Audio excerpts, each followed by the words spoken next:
Hello everyone, how's it going? I hope you're having a nice day. Thanks for tuning in. Excited to get a pretty, hopefully like a pretty big painting session in today. That's the plan. This is part 6 now in this live stream playlist. And yesterday, in part 5, I added in this entire, background space based off of a graphite sketch.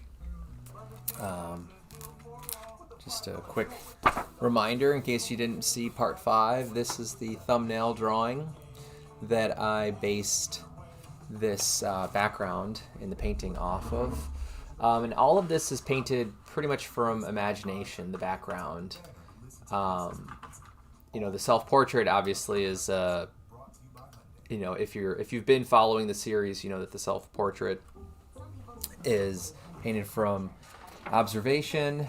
And there's an interesting relationship that's starting to happen now in the painting because we have something that's painted from more of a naturalistic, representational reference point, and then things that are a little bit more exaggerated and simplified. I'm just trying to turn down the volume for my music in the background because the ads are pretty loud. But anyway, I like this relationship that's happening between the background and the portrait.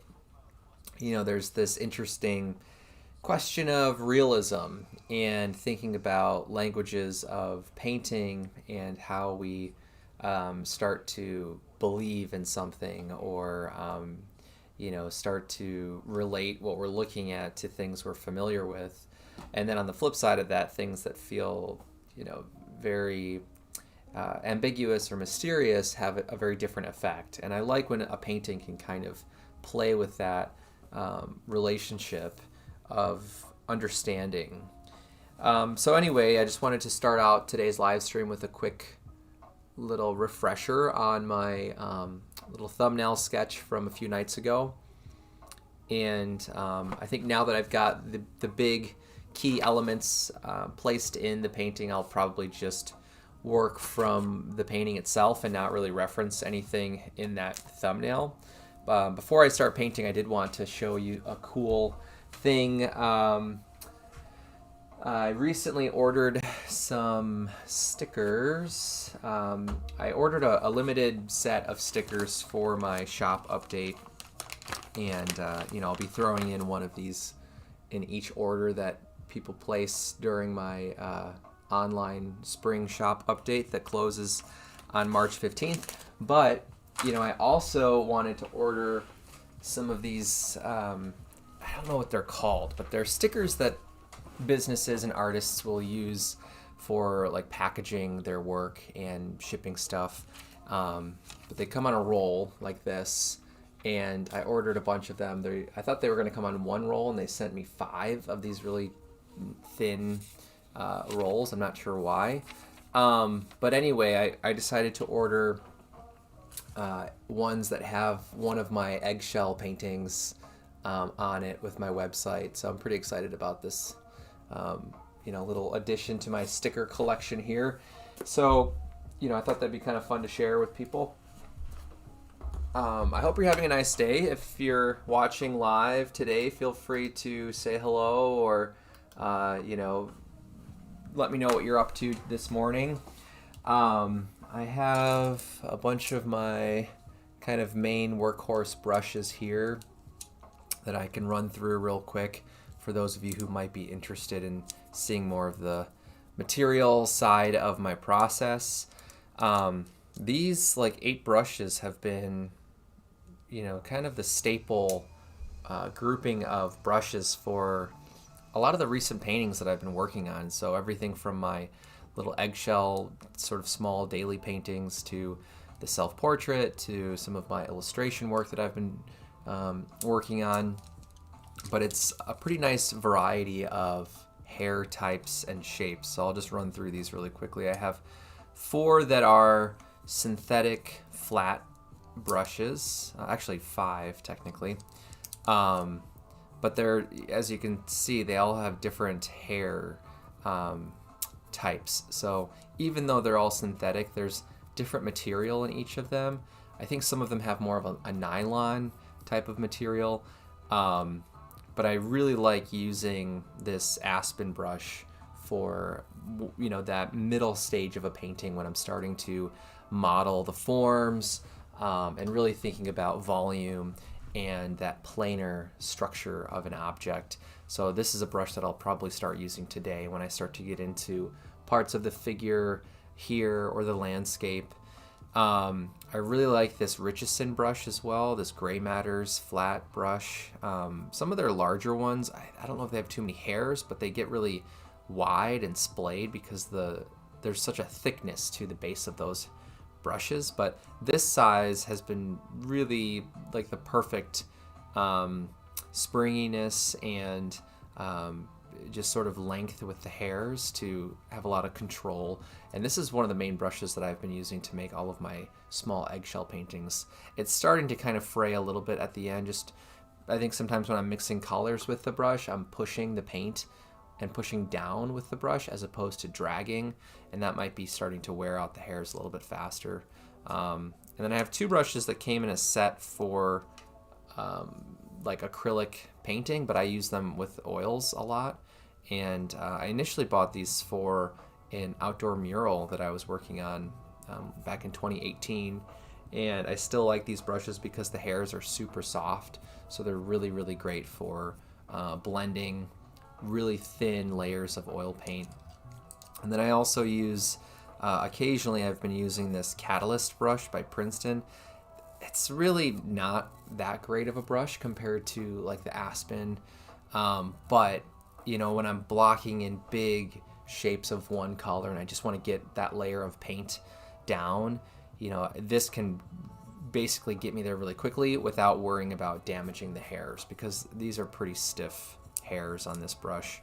And the last flat that I have is this really small Princeton Velvet Touch. And I have 2 or 3 of these brushes that I really like. There's a very smooth sort of spring to the hairs, and it's really easy to control the marks and the paint with these brushes. So I really like these ones a lot. This is another one though where you can see the hairs are just starting to kind of fray out like this, which is a little bit of a bummer, but we work with what we have. And then I have this other mural one. This is a round or filbert that I use for blending. And then I also have been using these 2 sable hair brushes. So these are natural hair brushes. They're kind of pricey, but they're worth the money if you are really careful and taking care of them. They can last a pretty long time. But you can get a lot of control with the hairs on sable hair brushes. So I really like this small filbert one. This is one I've been using a lot with my eggshell paintings when I'm trying to create that really soft turning of form on those oval sort of planes of the eggshells. And then this is another one I've been using also for the eggshell paintings, and I might use these in the self-portrait painting, but it's unlikely that I'll work with these today, so I probably will just leave them off of my palette and just start with these instead. So anyway, thanks for bearing with me on a short intro with my tools. I've got my coffee here and I'm ready to put in a nice long session of painting today. Just gonna double check a couple of things real quick before we get started. But yeah, yesterday was a really good day. I was able to finally commit to what the main theme or kind of overall space this painting was going to have. If you've been following or keeping up with this project, then you've seen the various iterations of ideas that I've gone through, and experiments with the portrait, mostly drawing on paper, but even in the painting, there have been things that have kind of been a little rocky at times. But yesterday felt like I finally made a little bit of a breakthrough with, what is this painting trying to represent? Or, what do I want to start to narrow my focus on? Because I want to say that I typically don't start with kind of the main part of a painting and then figure out what the space or the ground or the environment is going to be. Typically, I'm aware of both of those things when I start the painting. When I'm teaching, I usually encourage students to think more about the environment first, then the subject. But because I was going through so many ideas, I figured, well, while I still experiment with the drawing process, I can at least get going on the portrait. So that was sort of the main reason why I just started working on the portrait, because I knew it was going to be pretty straightforward. In terms of the process, I just wanted to observe my reflection using a mirror. So yesterday was like a step. It felt like a step in the right direction finally, where I can start to, think more about multiple relationships in the painting. And, something I talked about yesterday was this potential for dialogue and meaning to start to develop between the three figures in the painting. And, I still have a very open mind about what those three figures are going to ultimately represent. But, I like that there are these aspects to the arrangement where, we can think about hierarchy and dynamics of power, dynamics of significance, dynamics of time and memory, perception. So there are these big kind of universal themes that I can already start to maybe apply into my thought process with the painting that I'm excited about. But at this point, I don't really have like a written concept where I can just work to reach this point where the painting represents the concept. So this is kind of an interesting type of painting to share, I think, with you, because it is a very open-ended painting so far. But anyway, I think that's probably enough for the intro today. I'll just go ahead and get started. Also, you might notice I changed the slideshow of images for the live stream today. I was using the same few pictures for a while there, and it's nice to kind of change things up and show other pieces of my portfolio with you guys. All right, let's make sure I have everything I need today. I think I can probably start with, so one of the things I realized just looking at a photo of the painting last night, before I went to bed, I was really trying to figure out if I liked the height of each of these like siding pieces on the wall, and I don't like how narrow they are. I like the pattern effect that it gives, but it doesn't read like a natural like side of a house, which is what I'm going for. So I think what I'm going to do is paint out in one area. I'll just pick one of the lines and kind of paint over one of those lines and see if I need to paint over one or two of the lines to change the height of each of these panels. This is also a good opportunity to introduce a little bit more chroma, because I've been thinking already that I would like the painting to have a bit of contrast in temperature, with cool to warm zones or big areas in the painting. And I want the wall to feel cold, so that it feels like we're outside, I think. But the other thing I like about that temperature shift is that it's going to help increase the feeling of this exterior space in the window feeling different than the space where the self-portrait is currently. And I want to try to really separate those two areas of the painting. So we're going to just start with that and see what happens. This is pretty bright still. I can probably go a little darker with a little bit more burnt umber.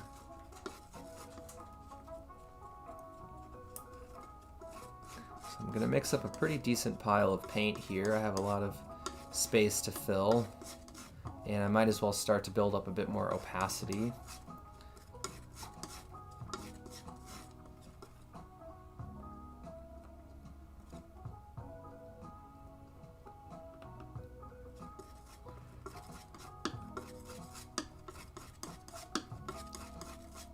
Probably grabbed a little too much of that Portland Cool gray to start with.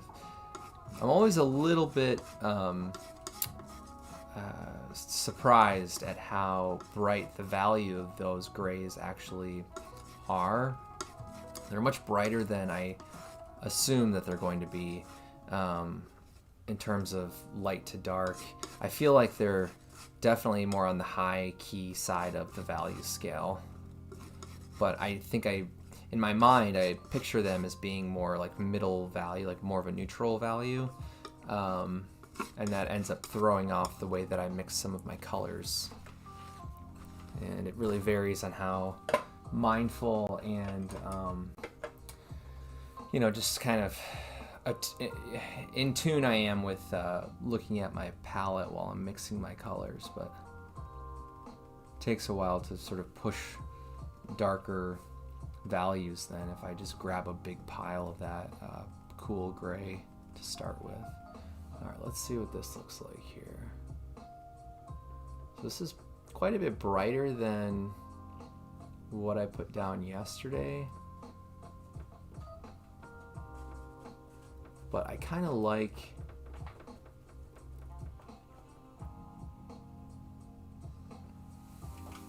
let's see. I'm looking at it on my monitor just to see it shrunk, the whole painting kind of, at a smaller size. Sometimes it's easier to judge if you like something or not.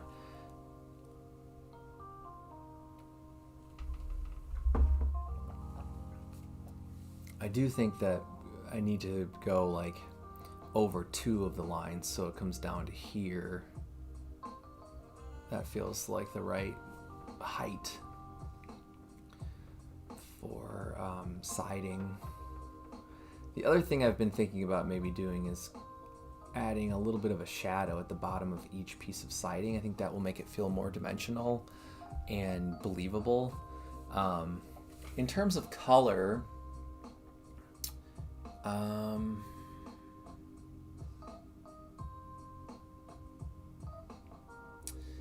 it's hard to really see it because I feel like in person the value is not quite as bright as what I'm seeing over on my computer monitor, but I think I'm going to go with this color. I think it'll work. And if anything, I can always glaze over it and adjust some of the properties later, but in terms of the value, I think this is going to work. Seriously?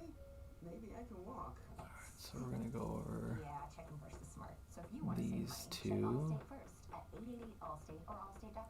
Now I have to be a little bit careful around the portrait since this is a lot lighter.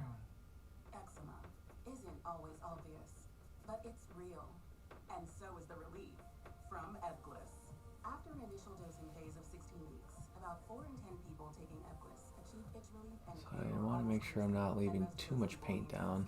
that's still more clear at 1 year with monthly dosing. Ebglyss, lebrikizumab LBKZ, a 250 milligram per 2 milliliter injection, is a prescription medicine used to treat adults and children 12 years of age. And then I think at some point I'll have to go back and keep developing the main portrait in the painting. But yesterday I was realizing like I needed something else in the background to start to figure out what to do in the portrait. I think sometimes you hit a point in a painting where you kind of know what you're doing in one small section, but you need information everywhere to know how to finish that one smaller section of the painting. And that was definitely how I was starting to feel with the portrait.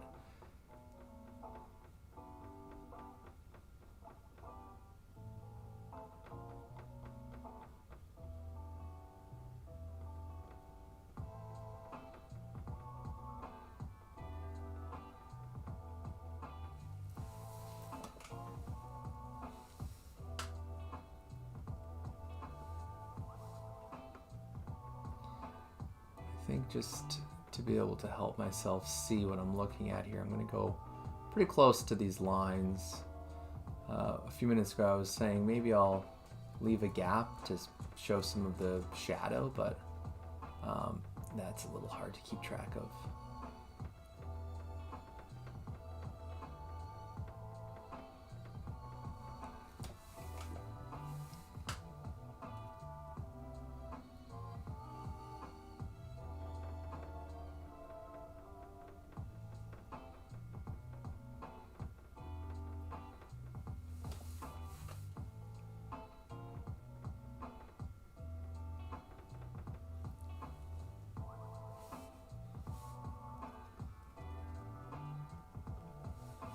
So then technically I can paint over this.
It's always kind of funny when you change the color of something in your painting, especially with something like this where it's such a big shape and it's kind of a dominating part of the palette of the whole painting. And the first few marks that I put in to change the color of the wall felt super drastic and out of place. And now it's like, oh, okay, it doesn't feel quite as blue as it did initially. And it's not like super chromatic and over the top, but when I first put in the couple of marks over there, it was like, oh, this is probably too blue. And it's weird how that happens, because on my palette it doesn't look as blue as my pure like cobalt and cerulean kind of piles there, or dried piles. But initially against that really achromatic dark gray, it's like, wow, this looks really, really saturated. And it's funny how that can happen sometimes when we're painting, and it's really easy to want to like go back to your palette and remix something and make it less intense and try to go back over what you just put down in the painting. But a lot of times if you just keep painting, you'll make it feel less intense or less, overpowering by putting it in more areas of your painting. And I think that's something I think all of us have to deal with when we're working. It's kind of funny how that can happen, though. Let's see, how am I going to do this? This hand is still, like, just not resolved. I mean, it's been the bane of this painting. It's like, at what point do I decide to just take out the hand? The other problem I'm having with the hand in the painting is it feels like it needs something to happen. Like it needs an object, or it needs to be holding something. And I think there's this really frustrating feeling that I have right now where it's like, I wish I just knew what I was going to do with that part of the painting, so I could just try it already. But it's sort of like the background where I'm trying not to just be impulsive and rush through this painting, because I tend to do that with other paintings sometimes. And this is one where I'm really trying to be intentional and aware of the possibilities. So anyway, it's like, well, okay, how am I going to resolve that part of the painting? It feels like one of those areas where you can do something that's too maybe expected or too cliche. But the other thing I've been thinking about is the fact that for this juried show, the artwork submission guidelines say that you can submit something that is up to 24 inches on the longest dimensions. So you could submit a piece that is, I think that also includes the frame, but you could submit an artwork that is like cradled without a frame that's 24 inches square. That's the biggest two-dimensional artwork I think you can apply to this call with. And my panel here is 22 inches wide by 14 inches tall, so I don't have a lot of room on the horizontal dimensions, but I plan to make a float frame for this painting once it's all finished. And I've already started thinking, well, maybe I can do something on the bottom of the painting, like create a little box or some sort of mixed media element that engages with part of the figure in the painting. I thought that would be really interesting. So, you know, with the hand, that's sort of one of the ideas that I'm starting to think about right now. Not sure what just happened. My speaker just disconnected here. Let's see if we can get that back. There we go. I'm going to take a quick break here. My dog, Lenny, needs to go outside and be fed. So I'll be back in just a couple minutes. Feel free to hang out or leave and come back if you're still wanting to see the process today. But thanks to everybody who's been tuning in so far. I will be back here shortly. Yeah, go outside, Lenny. Come on, go outside.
All right, so I'm gonna have to go back up and let Lenny back inside here in a few minutes.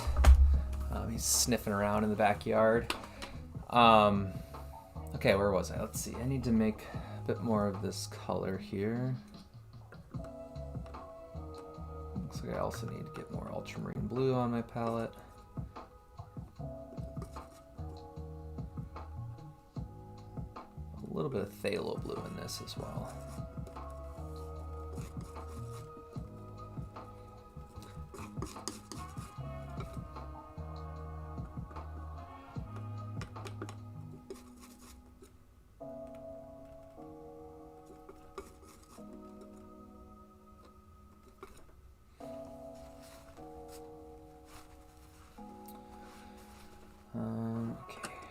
scrape off some of this old paint. I've been trying to be better. This is one of my like studio resolutions for this year. It's trying to be better about maintaining a cleaner palette.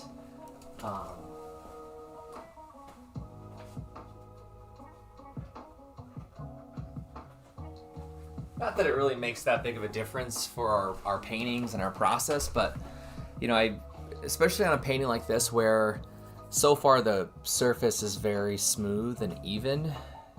Sometimes if I'm mixing paint that has partially dried bits of paint in the mixture, when I put that down on my panel, those little bits of texture sometimes are getting in the way of the effect that I want. So I'm trying to be better about just scraping my my palette earlier and replenishing the paint.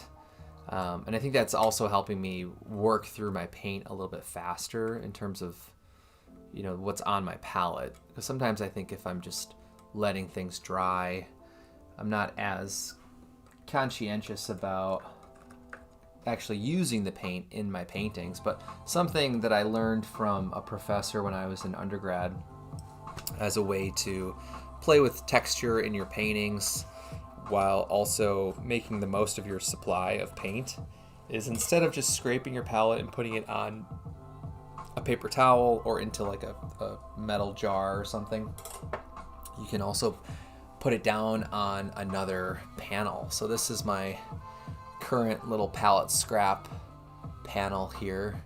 You can see a lot of different colored bits of paint that I've been, you know, just sort of scraping and putting on here over the last few weeks. And at some point I'll do something on the panel, like I'll make a painting in this open space probably and keep playing with the texture. But it's kind of a fun way to throw a little bit of a surprise into your process and also experiment with texture. So I wanted to share that real quick with you guys while I'm scraping off my palette. It would be really fun to get into paint that's like this tall at some point. This is getting close to kind of the max that I've experimented with in terms of, you know, texture in my paintings. So anyhow, I thought I'd share that with you.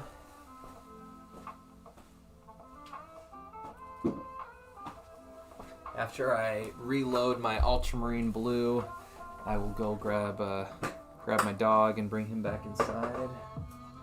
Because it's a lot warmer today than it's been over the last couple of days, but there's still a little bit of snow on the ground outside, so I probably shouldn't let him sit out there for too long.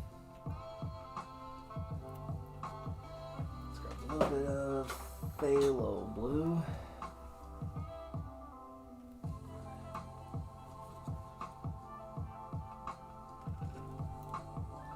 I don't use a whole lot of phthalo blue, so I don't need a big pile of paint. Also, this phthalo blue from Gamblin that I have it wasn't quite so dry. As I'm getting down to the bottom of the paint in the tube, it's getting more and more stiff. So it dries out a lot faster than it used to. But all right, I'll be back again in just a minute. Oops, after I bring Lenny back inside.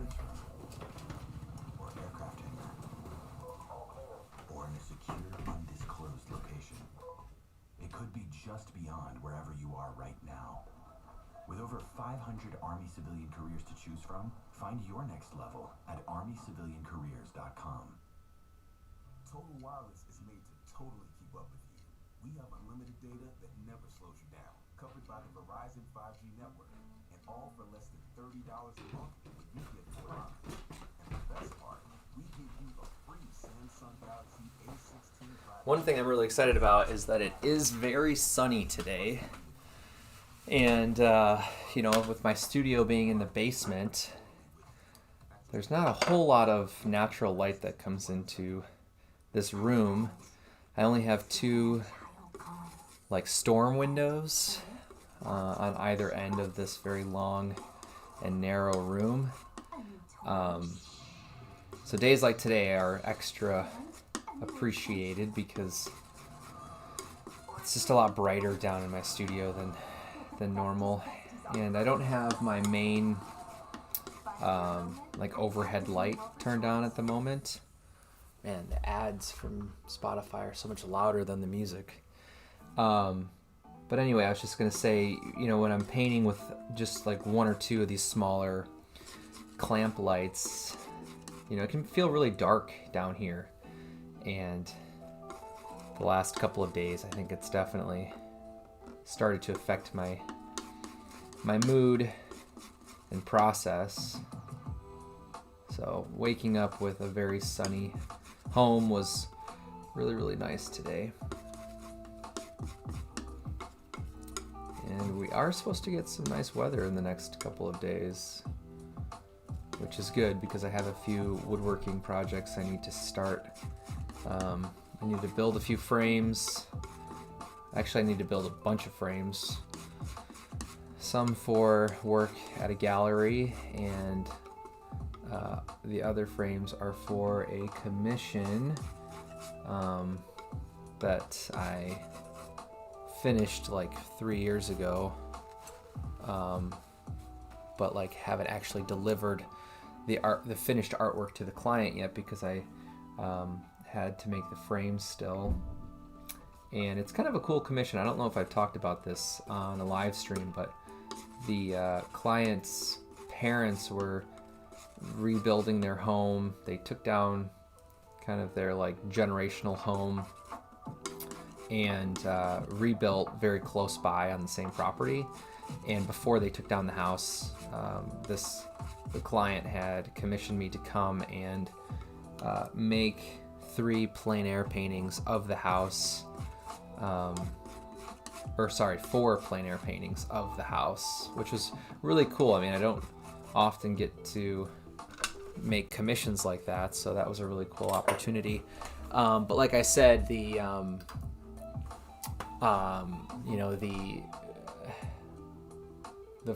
frames were the like last piece of the puzzle, and one of the ideas that I had initially was like, maybe it would be possible to save some of the lumber from the house and I could use that to build custom frames for these paintings. And the client was super excited about the idea, which is nice. And oops, knocking things over. I was just gonna say that it just took a lot longer than we originally thought it would for the house to come down and to then get the lumber. So about a month ago now, I received those boards, and now I can start working on those frames. And then the other frames are for 3 paintings that are at Kim Storage Gallery in Milwaukee. 2 of the paintings were never framed, and one of the frames has slowly started to fall apart. It was damaged when the painting was shipped from Texas after a plein air show, which was a bummer because it took a long time to build that frame. And it's a pretty big frame. So, I mean, it cost a lot in materials and time. And I tried to fix the cracks and some of the areas where the frame was coming undone. And I thought I had everything fixed and sort of put back together, and it was in 2 different exhibitions and then this solo show. And during the solo show, the frame started to kind of like separate in the corners. I think it was a climate thing, or a temperature thing. But yeah, now I just decided I'm just going to build a whole new frame for the painting and maybe just do like a float frame instead of a wider plein air style frame. So those are some projects I need to get going on here really soon.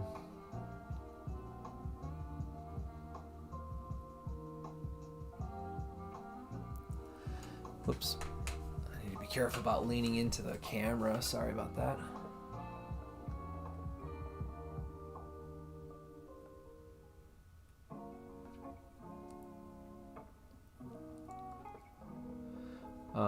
Yesterday when I was putting in the lines and kind of mapping out the area for the window, I was already kind of thinking about whether or not to include a frame around the window. And part of me thinks it needs that, but then there's a part of me that kind of likes that it doesn't have that, because that's what you would expect a window to have. And it kind of creates this moment of like, I don't know, this moment of unfamiliarity, I guess, or like the expectation is not met, you know, like you would expect to see the frame, and these moments where I can change or omit information that you would expect to see, I think is a lot more interesting, especially if they're in moments that are more common in terms of like the material or the object, you know, like I think if I took out, you know, one of my fingers, like that's very different than the frame of the window. Or if I took out, you know, I don't know, part of the jacket or something, I think that feels a little bit more, what's the word I'm thinking of here? Expected, I guess. And obviously for those of you who are watching this live or watching the recording, I think like you'll have a different sense of perspective, because you're watching this painting as it's being made and hearing my thought process and hearing these observations of the process, you know, and moments where I'm like, okay, I don't really like what's happening over here. I'm going to change this, and this is why. You know, I think typically you go to a gallery or you see artwork like reproduced online, or, you know, in a magazine or a book or something, and all you see is the finished, you know, artwork. You don't get to see the process behind how it was made most of the time. And, you know, that's another thing I've thought a lot about with the live streams. It's like, would it be better to just paint and not talk about the process? You know, do some people feel like maybe that's inhibiting their own interpretation? And not that it really matters a whole lot, I think. You know, it's really up to me if that's something I want to share with people. And most days I do want to share that part of the process. That's really that was the main inspiration for doing these live streams, is to just slow down and, you know, allow for time to connect a lot of different dots, you know, in real time. I think that's something that I feel like I've been missing with other forms of social media and sharing my work. You know, for certain pieces where it feels like there's a lot of meaning and symbolism, or there's just a lot of directions and like, you know, shifts in thought process as the work is being made. It's kind of nice to be able to share those moments as they're occurring and as I'm encountering them, you know.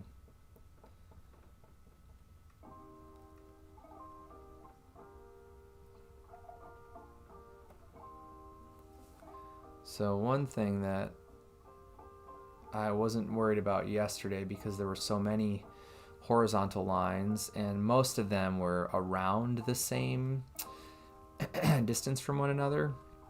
The problem today is by making them wider, it's a lot more obvious where a line is skewed or not parallel to other lines.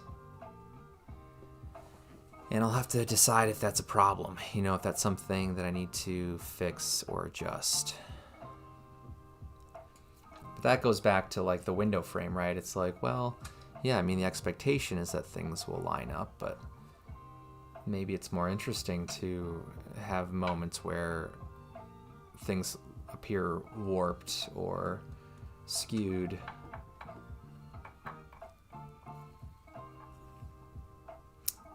It's kind of the beauty about working from imagination, is that you don't have a reference to compare and feel like what you're making is accurate or correct.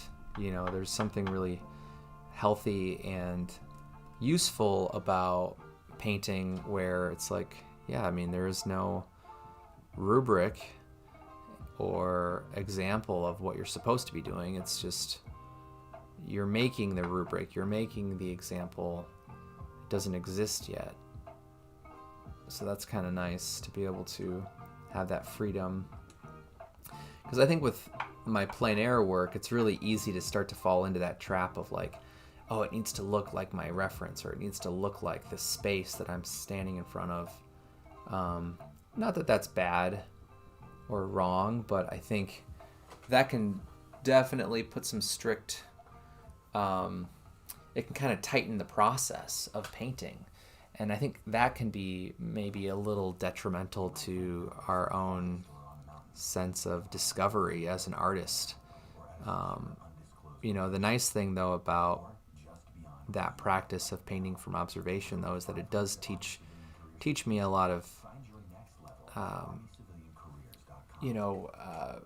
observations and takeaways about light and about space that painting from imagination sometimes doesn't quite achieve.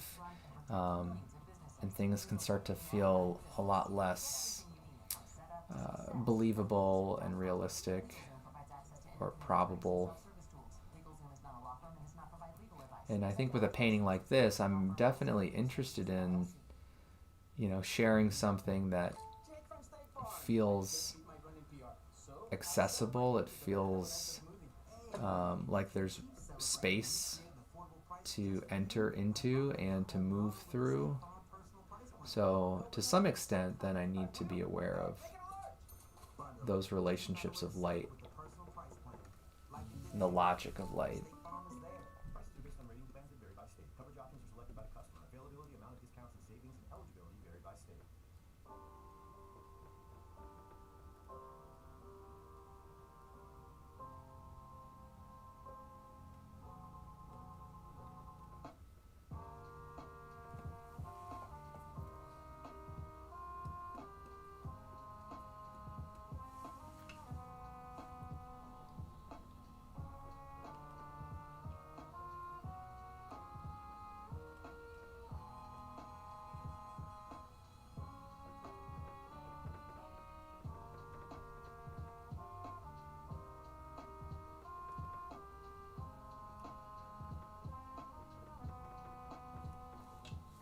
One of the things I really liked about the portrait yesterday, before I put these skinny horizontal lines in, was that it felt like the figure was kind of like in this cloak of shadow, like it was really connected to the wall and this dark space. And once I put those darker horizontal lines in, then it felt like it was separate from the wall. And I think I want to try and connect them again once this layer of siding is finished, after it's a bit more like set and dry. I think it would be interesting if I glazed over areas of the wall and softened that edge around the figure, to create a little bit more of a kind of like mysterious or ominous quality almost. I've been thinking about how much this expression on my face feels like, I don't know, it feels kind of like someone who's about to do something, or it looks like I'm holding a phone or something and I'm waiting to make a call for something really important to happen, or like this warning sort of siren call. That's kind of how it appears to me right now.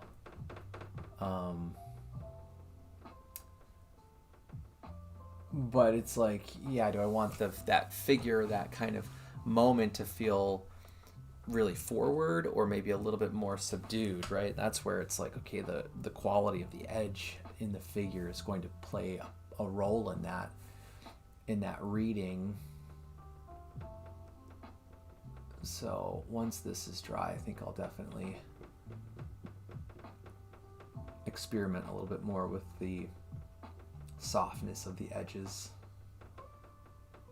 Or maybe even put a little bit of a shadow kind of around that side, you know. And the other thing that I was also thinking about last night when I was looking at a picture of the painting on my phone was that the temperature of the light on my face in the portrait is a lot more cool and neutral than the warmth of this window space. And it's like, you know, does it matter if they feel like they're all connected and in one space? Like, should I glaze over the portrait and make it more of a pink and like orange hue to make it feel like that's the light that's reflecting off of the portrait? Like, I've been thinking about that now, and I don't know what I'll do at this point. You know, it's one of those things where it doesn't feel like there's really a right answer. It just depends on the intention, you know, and how important is it to make that relationship clear, you know, that connection.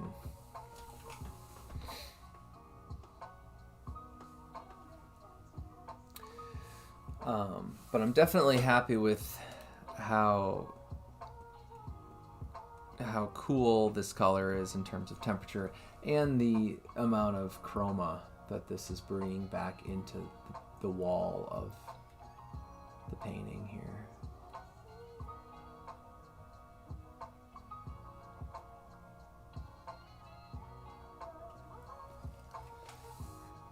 Before I let my dog outside earlier, I was starting to talk about the frame and the maximum dimensions for submitting to this juried show.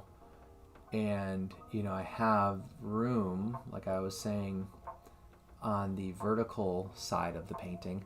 And I've been imagining like creating a frame, a float frame with a box down at the bottom, or just another like physical sense of space.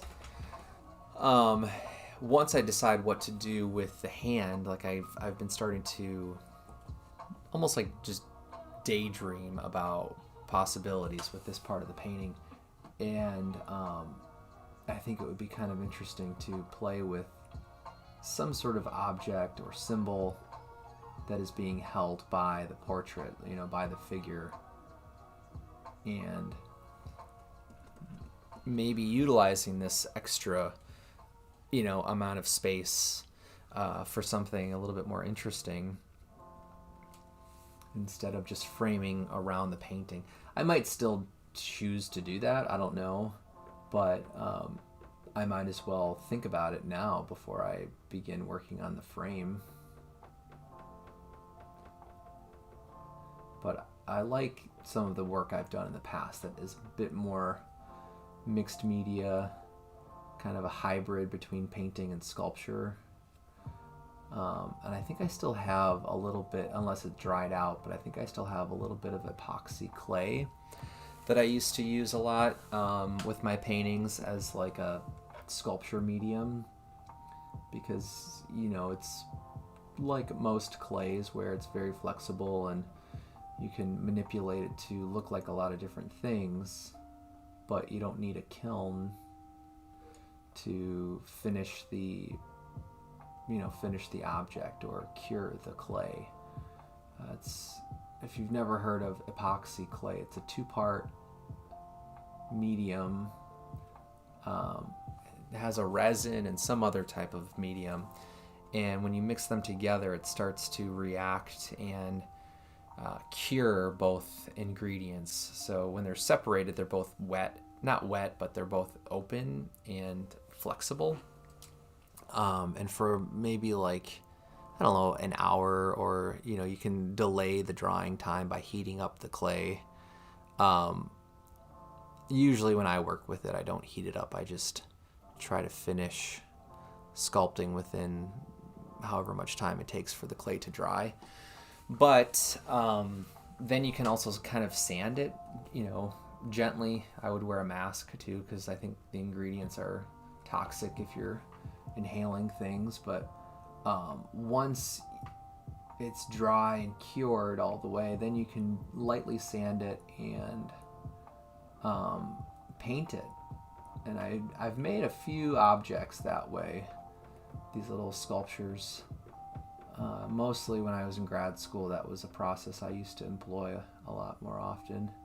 But I could see something like that maybe making an appearance for this painting. You know, it feels like there's space for that in this painting.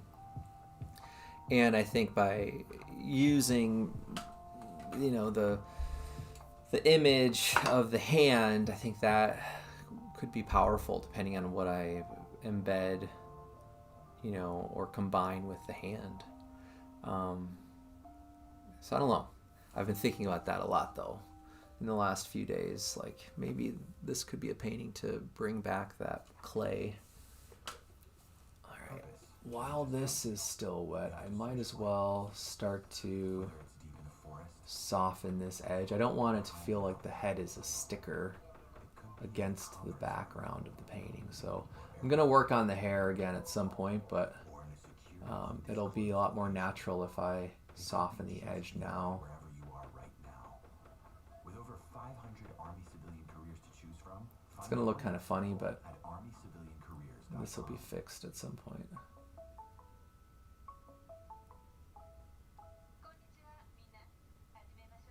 you had live captions on the Copilot Plus PC by HP, what a meeting starter. All right. Let's see. Translate 44 different languages underneath HP.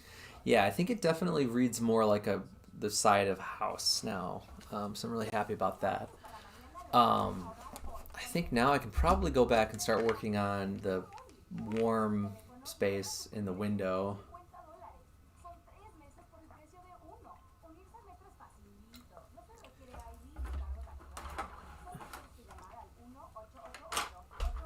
Maybe even start to incorporate a few more elements and subjects in that space as well.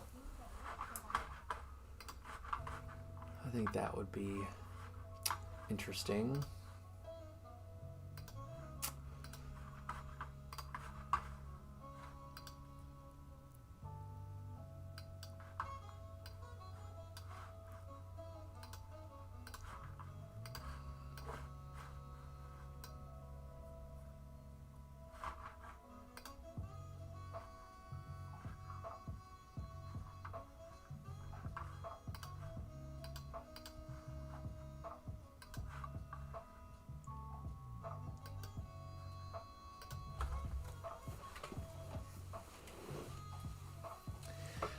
Something I love about that pink or kind of orangey pink color against a blue palette like this. It's really satisfying just from like an abstract color relationship, you know, standpoint. I think that's really interesting.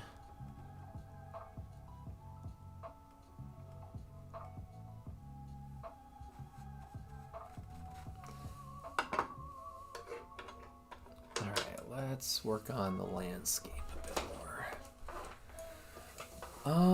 Okay, let's see.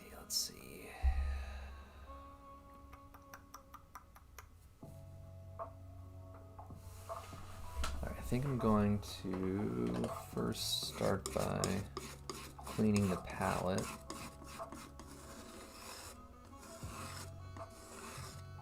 I'll hang on to this color for a while. I might just put it on the side of the palette anyway.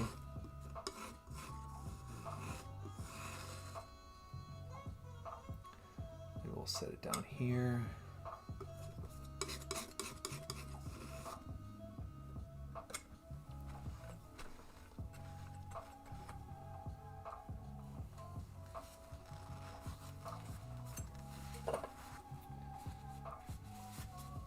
Let's clean this off.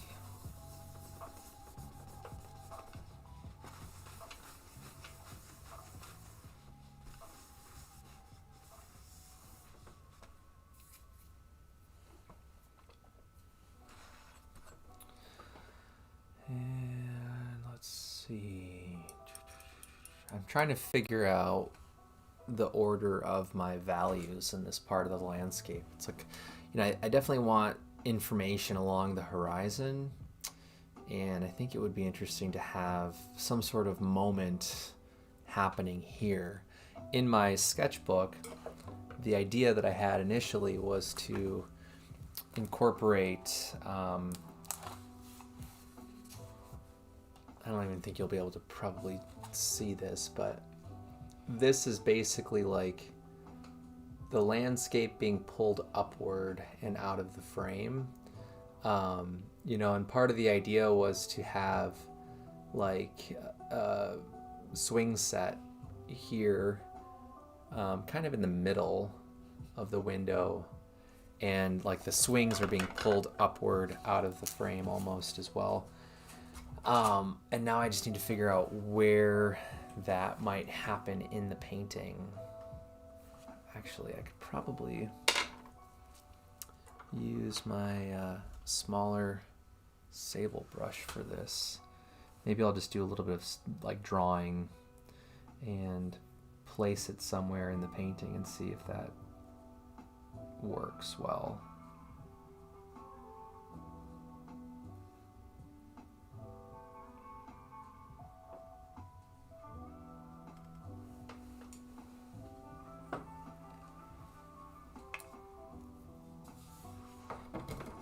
So let's see.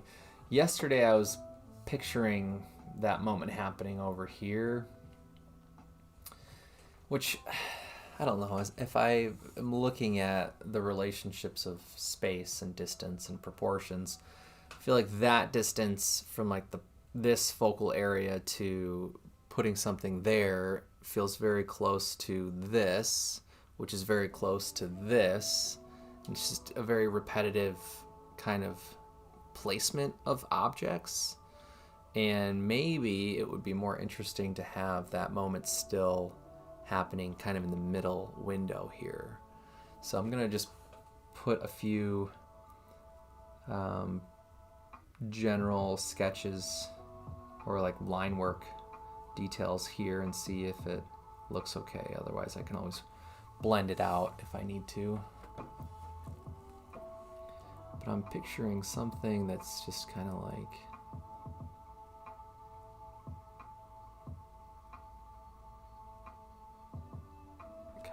this.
I don't know.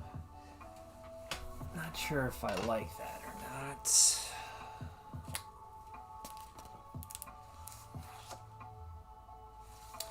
In my thumbnail, I had, instead of the, this is kind of the shape of the swing set, right?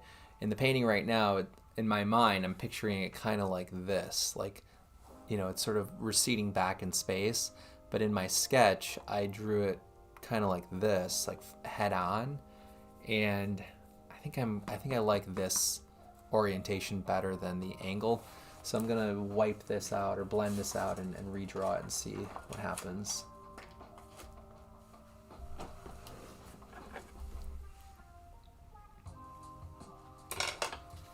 Let's first just try to see what we can wipe out of here. The problem is that this paint is still very wet, so if I just wipe it out, then it's going to be a little bit awkward looking. But even, you know, even once I figure out the swing set situation, I think it'll still need to be, like, the sky will still probably have to be repainted anyway, so it's not a big deal. Let's grab a little bit more burnt umber, alizarin.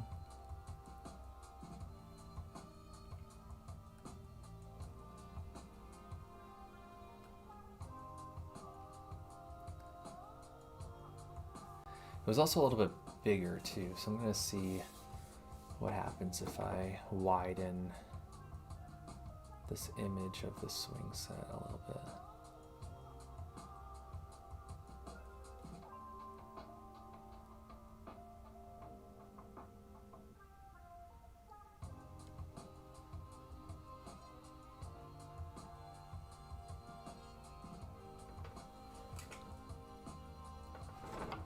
Okay, I like that proportion a bit better.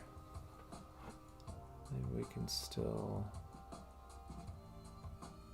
this come down over here.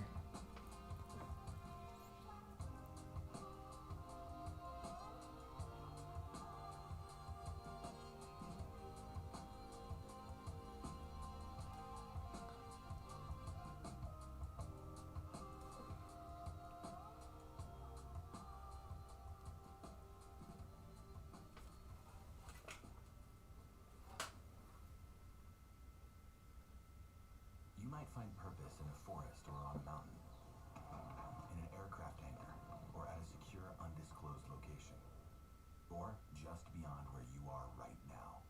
With over 500 Army civilian careers to choose from, find your next level at armyciviliancareers.com.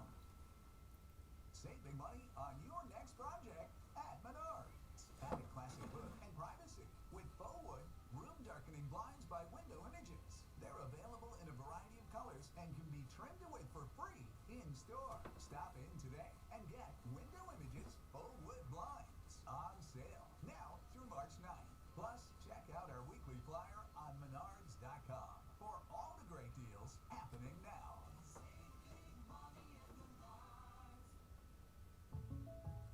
Jake from State Farm. I just beat my running PR, so I'm celebrating with the Banana Bonanza smoothie. Hey, and you can keep celebrating when you create an affordable price just for you by bundling your home and auto with the State Farm Personal Price Plan.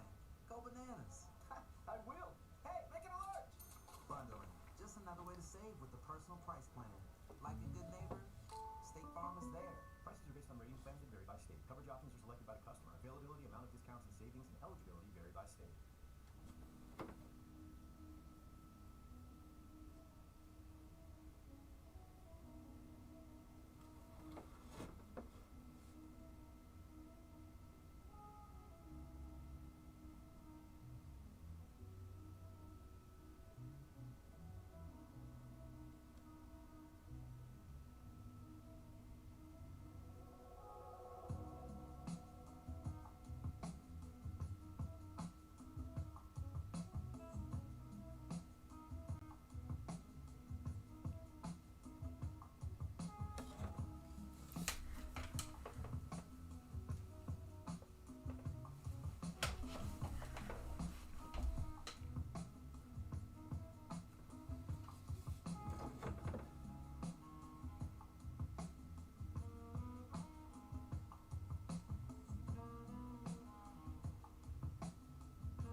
find purpose in a forest or on a mountain, in an aircraft hangar, or at a secure, undisclosed location, or just beyond where you are right now.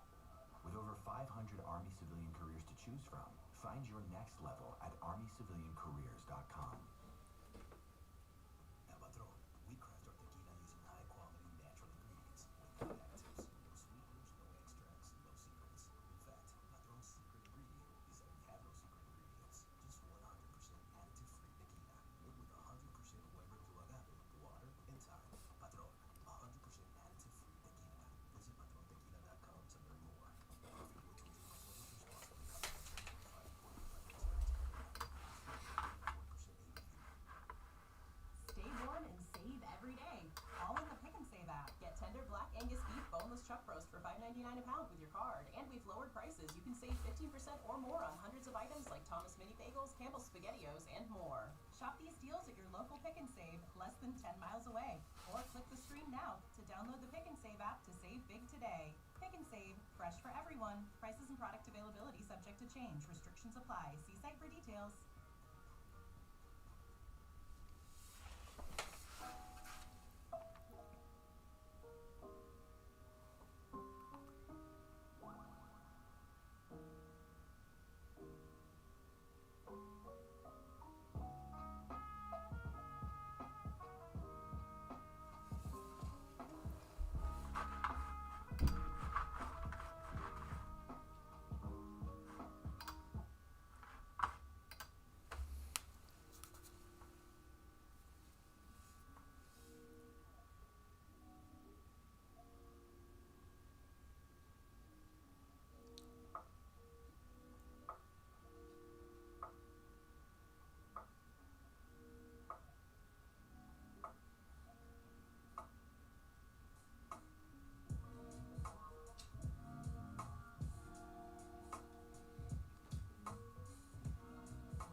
I'm going to stand up and look at this from a distance.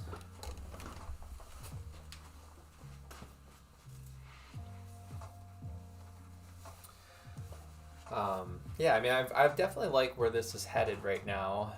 I think if there's kind of a busyness on this side here, I think that actually will help make this feel more open, and this can act like a little bit of a visual break in the painting. And then I kind of like that these become grouped together, and this figure kind of starts to stand out on its own. I'm really happy with the way the swing set has started to turn out. I like that very organic kind of sweeping line that's created with the two swings. And this is, I already like kind of what's happening here with this pulling sensation of things being lifted and taken away. I think that's what this painting I think really needed the whole time, was a moment that becomes a little bit of an antagonist in the space, where this is a very ambiguous force that looks destructive. It looks familiar, like it could be a tornado, but it also could read, to me anyways, like this wiping of information or memory, or it feels like it's sort of sweeping towards the rest of that landscape, which I'm really interested in what that means, and what that starts to represent. So yeah, we'll see how things go.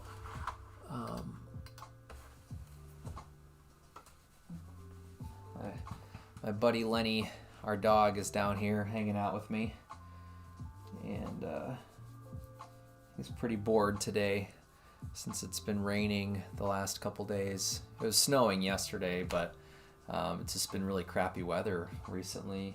He hasn't been able to run around and release some energy, so I think he's starting to feel a little antsy today, but hopefully he'll just kind of lay down at some point soon and sleep for a while. The other thing I'm starting to think about now is, like, what does the rest of the landscape look like? Do I want to incorporate any other forms or objects or figures? I'm very aware of this open, vast horizon line, and kind of want to see what's possible if I put some information along the horizon line, like what that starts to do to the space. So I might try to work on that next for a little while. I think a lot of this area I'm going to end up glazing over and playing with temperature and chroma in future layers of the painting, because I could see this being really, really intense with color, or more achromatic and muted and having everything else be really warm. That might actually be more interesting visually. So I might go that route in the painting. But for right now, let's just go ahead and work on the horizon for a little while. And so far I'm having a lot of fun working with a very monochromatic palette in this analogous color scheme. And I can really just, it's almost like I'm drawing, right? I'm just sort of focusing on marks and values, and not really worrying too much about the properties of color. Oh, that seems a little dark. Let's lighten this up a bit.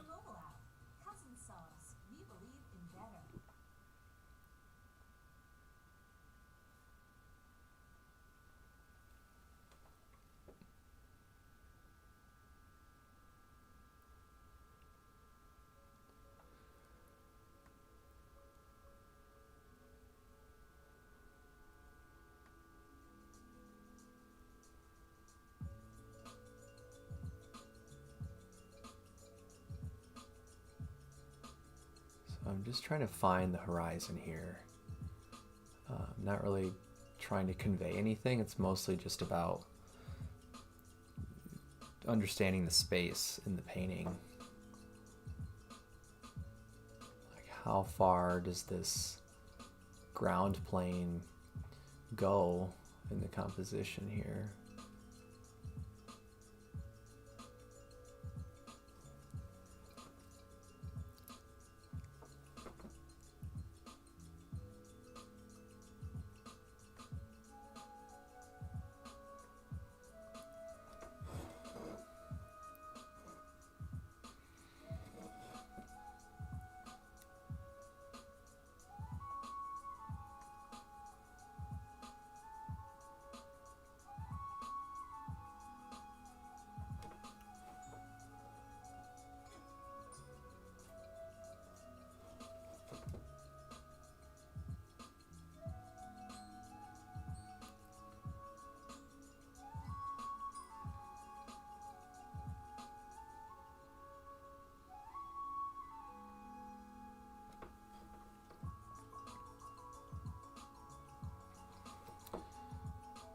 Maybe we'll have a grouping of trees over on this side.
I think this space is looking pretty good. I can probably start to move to maybe this figure here next, after I fix this spot.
So when I made the drawing that I'm referencing in this part of the painting, I was shirtless in the drawing, and I kind of was starting to play with this idea of the body as a container, and you can kind of see the reference point there for this part of the painting. I don't think I'm going to do this section of the drawing, but one thing I was starting to play with was this idea of hair becoming like apparel, or becoming a shirt or some sort of like type of protective layer over the body. And that might be kind of interesting to play with in the painting, because it also might start to mimic some of the texture and the line work of the landscape that's being pulled upward. So I kind of like that there could be a connection there. And I also don't think painting a shirt would be that interesting unless it had some sort of text or a logo or some sort of image on it. The other thing I've been considering is making like areas that have kind of like a skin pocket, for lack of a better word.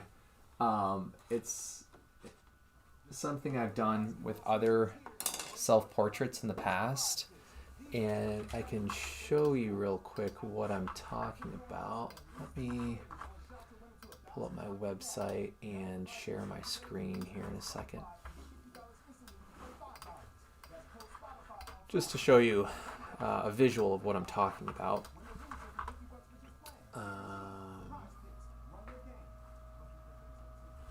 Is it in this portfolio? I thought so. Yeah, okay, let's do this.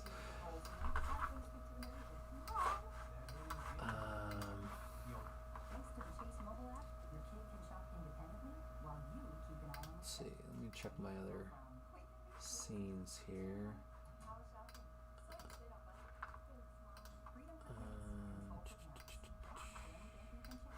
Okay, if I share this and maybe move things over just a little bit. Actually, here, I'll leave it like that. We'll just move this over. This is my portfolio of paintings that I made between 2020 and 2021. This was basically my last year of my last semester of graduate school at Michigan State, and then the whole year after that. And this is all studio work, it's not plein air, but you can see a lot of the surreal and very uncanny subject matter I was working with, and most of this is from imagination. But what I'm thinking about doing in this painting is a detail or an idea that I used to explore in some of my work, like this pocket idea where part of the body basically is a container to hold an object. So I made a series of these different paintings of like the human body or the torso, kind of cropped section of the body, as this blank idea of a container or a canvas, almost like we're carrying things with us, and if our imagining our body as a container to store things, to move things, to hold things, to protect things. So I did a bunch of these gouache little paintings, and they were initially influenced by some self-portrait paintings that I made while I was in grad school as part of my thesis show. So part of my thesis was this mixed media barn structure sculpture installation, and on the roof of the barn were these 3 small 11-inch by 14-inch paintings. The barn is almost 8 feet tall and 15 feet wide and 12 feet deep, just to give you a sense of the scale. But this is one of those paintings that was in that installation for my thesis show. And you can see there's this one moment in the painting where I have a lime cut in half and sort of sitting in my body or in my skin, and the skin is kind of this like little pocket for that object. So I'm thinking about doing something like this in my current painting, and you can see there are some similarities in terms of like the language, the type of painting, the style. between this and what I'm currently working on. And it's, you know, for me, it's really fun to be able to get back to these types of methods of making images and paintings. But this is one of the other 3 small 11 by 14 inch paintings that was in that part of my show. Here's another one of those pockets with a little cactus and a robin's egg as objects. This was like a little beer can sticking out of the skin. And, you know, a lot of the work for my thesis show dealt with tropes of masculinity and really thinking about the body as this symbol for identity and in a lot of different ways, you know. But if you're interested, feel free to check out my website, and you can view this portfolio in depth over there on my portfolio page through the studio, and then in the archive portfolio. This is the one that we just looked at, but I've got a bunch of other ones that you're more than welcome to go check out if you're interested in my work. But anyway, let's get back to the painting. Just thought I would share, you know, a quick example of what I'm referring to when I say like a pocket. You know, like if this is a shirtless figure, maybe there could be a little pocket detail with something kind of sticking out or going in or just being held by the body. So I'm going to think about that for a while, but for now I can at least work on the hair details that I was showing you. I am going to take another quick break here just for a few minutes to let my dog outside and use the bathroom, and then I'll be back to keep working. So thanks for tuning in. I hope you're having a nice morning so far, and I hope you're enjoying the process of how my painting is developing here. You can kind of get a quick look at the whole thing. All right, I'll be back. Ollie, you go outside?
let's see, where were we here? Okay.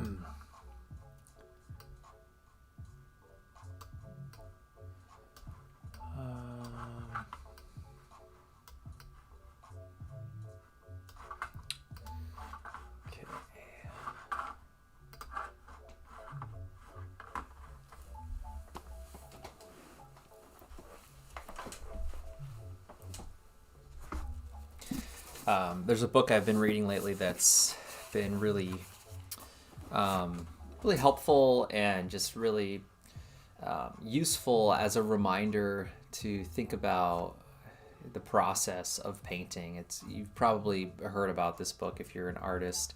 It was really popular when it first came out. It's called The Creative Act, A Way of Being. It's written by Rick Rubin, the music producer. And one of the things I really like about this book is that he wrote it in as like this compilation of chapters and different topics and themes. And each chapter is anywhere from 1 page to 6 pages. It's really short and accessible for the most part. I mean, there have been a few chapters that I've highlighted and just want to go back and reread a couple more times, but I'm like a third of the way through the book, and one of the things I like about this is that it's really easy to pick up and read bits and pieces as you go. But even on the first page, he's got this really great quote from Robert. It's not Henry, but Honrai, I think is how you pronounce his last name. The object isn't to make art; it's to be in that wonderful state which makes art inevitable. And even like short little quotes like that can be really, really important, I think, for me as an artist to remember, like, what am I really hoping to gain, or what am I hoping to achieve in this time that I'm spending in front of my easel? And, when I'm working on a project that is as personal as this painting is, sometimes it can feel a little bit, I don't know, it can start to feel a little uncertain in terms of, whether or not this painting will connect with viewers, or, I've definitely made paintings in the past that feel very, very personal, like some of the imagery that I was showing before I took a break there. But one of the things that I have been reminded of through this book that Rick Rubin wrote is, a lot of times the stuff that's most personal is the stuff that ends up being the most relatable to other people. And I think through my plein air painting experiences, I was excited to have opportunities open up and to meet more people and to be able to travel. Anytime I sold a painting, I felt like, oh, right, this is really exciting and people like my work. And there was always a little part of me deep down that kind of felt like I was missing something still, even though painting in plein air is this moment of documenting the present, I think it's, because it's really tied to the subject of the landscape and the environment. There was this whole other, personal, emotional, narrative kind of side of my practice that sort of was put on hold as I was doing more and more plein air painting. And I've started to kind of experiment and think about ways to, allow my plein air process to incorporate more moments of play and creativity. And I feel like I'm starting to get to that point again where there's space to be able to express something a little bit more personal. But this painting definitely feels like a little bit of a throwback to my process, like when I was in grad school, and really dealing with personal narratives. So I'm really happy, that this juried show has kind of motivated me to get back to this type of painting, at least for the moment. I don't know where my work is going to continue, but it's really nice to be able to spend some time with this way of painting again. So right now I'm just using this dark red color. It's a combination of burnt sienna and a little bit of ultramarine blue, alizarin, and maybe a little bit of burnt umber. It's kind of a dark maroon color, just as a way of drawing in this, section of the figure here. I'm trying to kind of locate where the portrait of this figure is going to be and how it's going to kind of be held together. I just very loosely blocked in some of the bigger proportions yesterday, and today I really want to try to get in and do some more drawing on the figure and start to understand the volume and proportions and those kinds of things. But like I said earlier, I think I will probably end up trying out this like hair idea. It just feels a little bit more animalistic, I guess. And it feels, just more like this, imaginary character of myself, and really thinking about, maybe some sort of object or tool or thing that can be embedded in the body. I think I used to make a lot of paintings that had small little vignette moments. And I used to look at a lot of paintings by Hieronymus Bosch and Peter Bruegel, the Elder, these kind of like big multi-narrative, multi-figurative paintings, and just really fell in love with that format of telling a story all at the same time with multiple characters and multiple sequences of events. And it's been a while since I've allowed my process to kind of incorporate that much variety. So this feels like the right time to bring some of those ideas back into my process.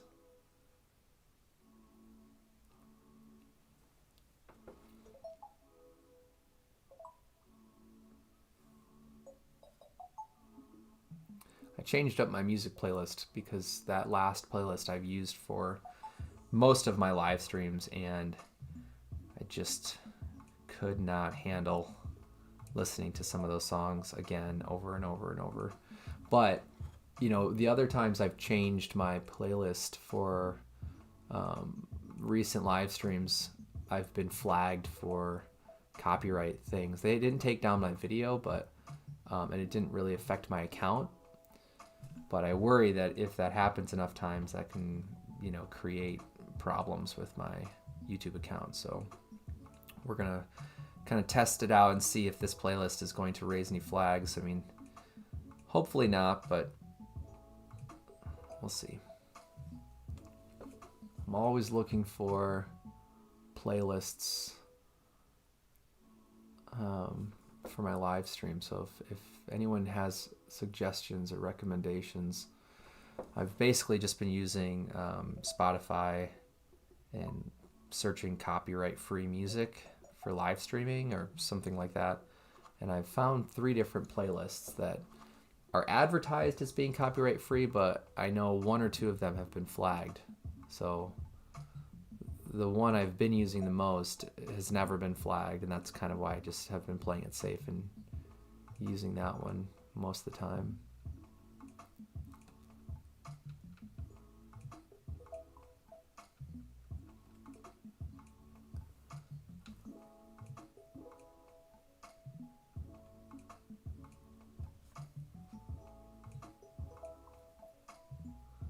Get a little bit more medium.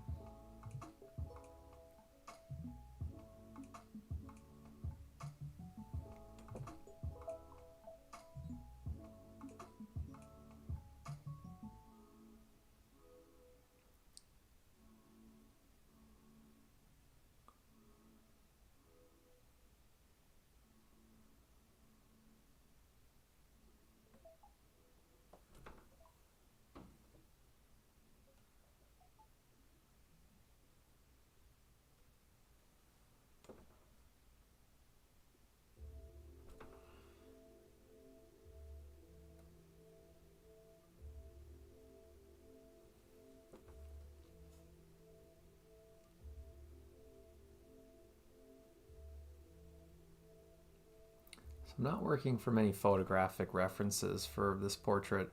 The drawing also was just made from my imagination. I know that there's things that are not super accurate, but I kind of like that this is just kind of like from memory, and it's a combination of how I, have pictured the back of my head. But one of the reasons why I was kind of interested in doing this perspective, like from the back like this, is because over the last maybe like 2 years now, I've noticed my hair has been thinning and thinning more and more on the top of my head.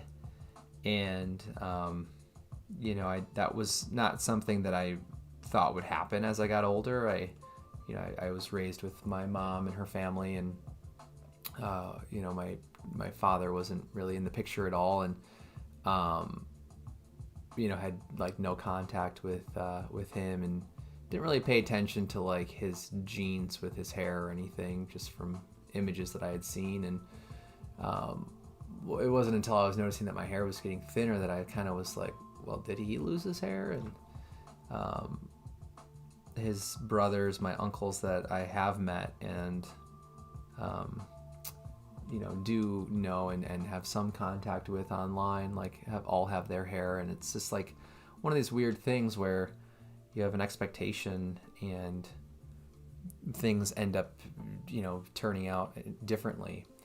And some of it's like a bit of vanity, I think, and like, never really thinking that would happen, and not feeling prepared for those kinds of changes, even though it's really superficial and it's just part of your image and everything. But, I think in recent years, I think that's kind of led me to be more sensitive to time and changes in my life, and just dealing with this realization that like there's not that much time and things don't stay the same. Everything's going to keep changing. And I don't know if that's what this painting is going to be about or is about already, but that was sort of part of the reason I was interested in doing this, backside view of my head and my portrait, to kind of bring that moment into the context of the painting, just as like this little symbol of change, which I think is interesting. Hello, Lemon. Thanks for your comment. I really appreciate that. That's really sweet of you to share. I'm glad that you enjoy my artwork, and thanks for tuning in to my live stream today. I hope you're having a nice day.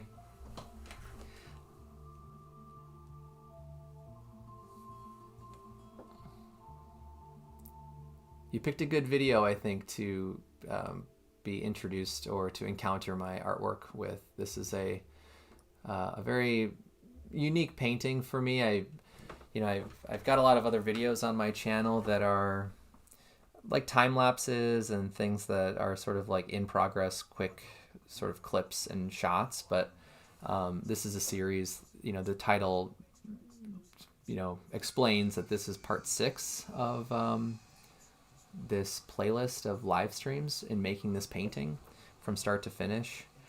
And it's a painting that I'm making for a juried show that is local to Cedarburg, Wisconsin, which is pretty close to where I live. And it's a self-portrait juried show for Wisconsin artists. I think you have to be in the state to apply. But I've done a lot of self-portraits over the years, but it's been a few years since I've really sat down and like tried to make a very intentional self-portrait painting with a lot of thought behind it, and just really thinking about the information and the symbolism, and that's what this painting is intended to be. So welcome to my channel. Thank you again for your comment. That's really nice.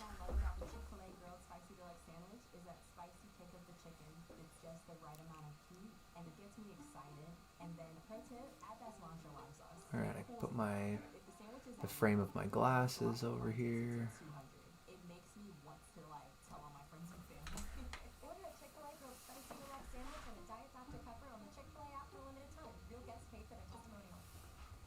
One of the things I struggled with in the graphite drawing of this pose was trying to figure out how to convey the ear, because it's such an odd shape, and seeing it from this perspective, it's, you know, I mean, if I look at the side of someone's head and this is their ear, as we turn their head, the ear turns and it starts to become foreshortened, and we're seeing like a 3/4 view of two of the planes. And that's probably the only moment that I really will probably need to take a photo and reference from a photograph. But for right now, I think it's something I could also maybe get away with just inventing a little bit, or guessing.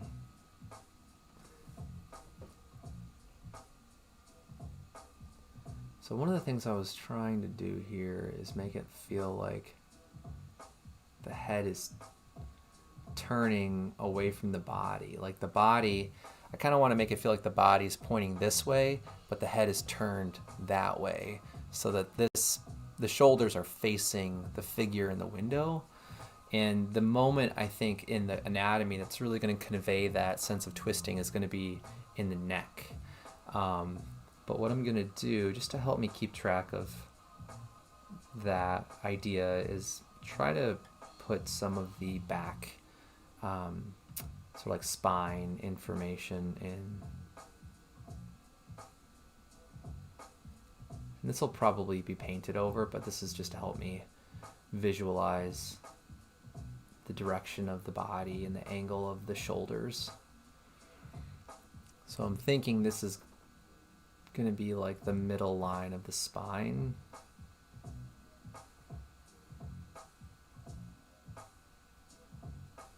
Something like this. And then we've got our shoulders come up over here. Shoulder blades somewhere down here.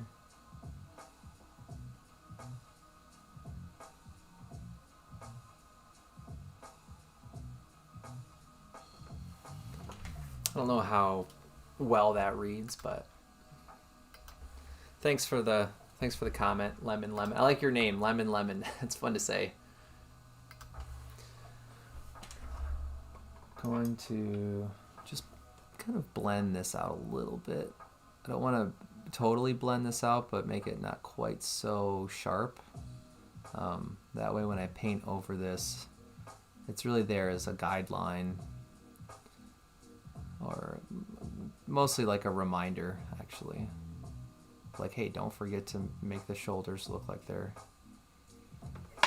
you know, facing that direction.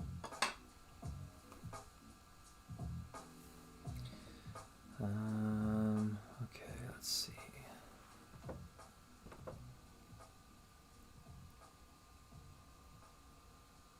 Oops, it's a little bit too dark.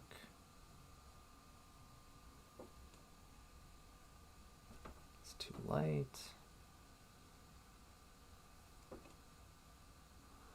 I want to convey some of the facial hair.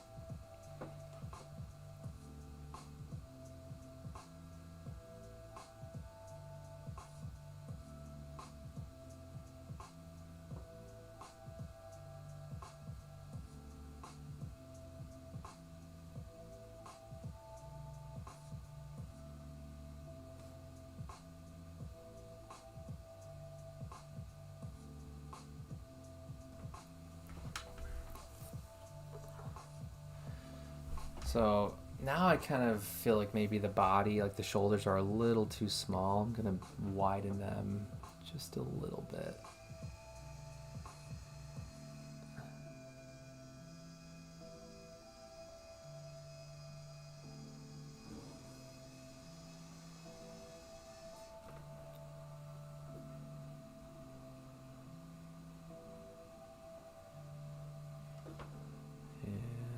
Do the same thing over here.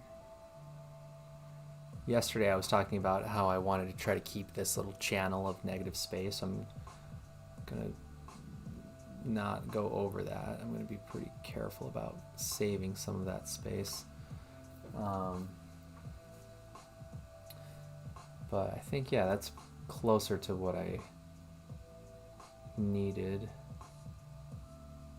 And then maybe we'll just kind of soften this into the body here.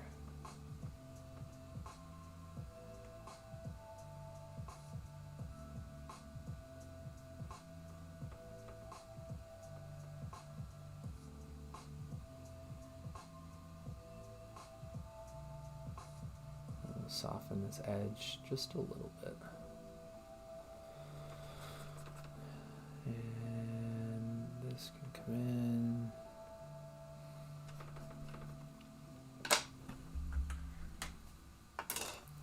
Oh man, my shoulder's starting to cramp up a little bit.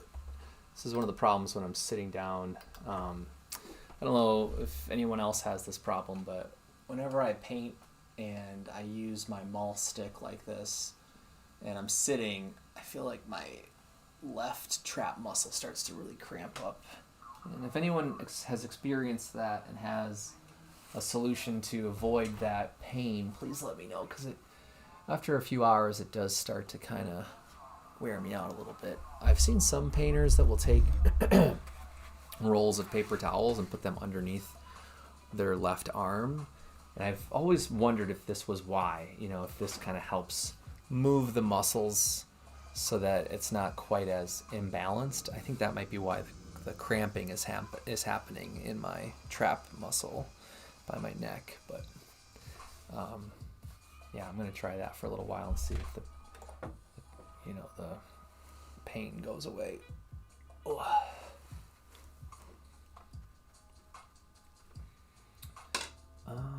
Okay, I think now I kind of want to try increasing the chroma on the body down at the base of the painting here.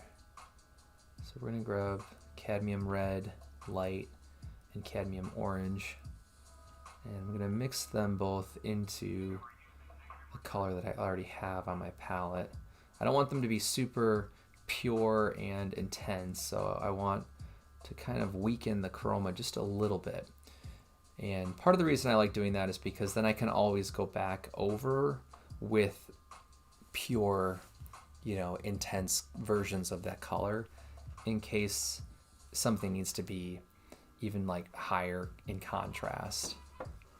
But I was saying that I think I'll probably make it look like there's a lot of hair at the bottom of the body here by the shoulders and the back.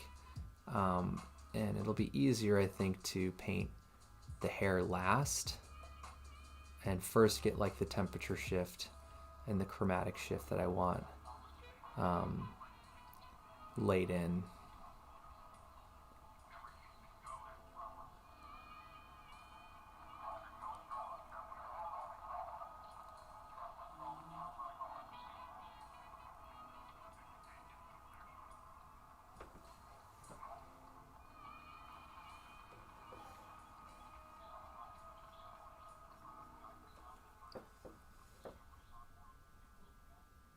And since there's going to be a bunch of small lines to depict the hair, I'm not going to worry too much about trying to convey the anatomy of, the spine and the shoulder blades. Because I feel like if I do that and then put the hair on, you might not even really be able to tell what's under the hair. This is a pretty small area of the painting.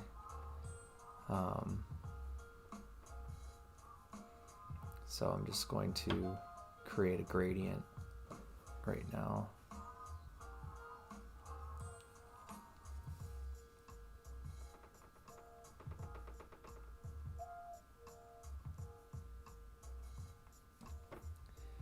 And we'll just pull this like all the way across the bottom.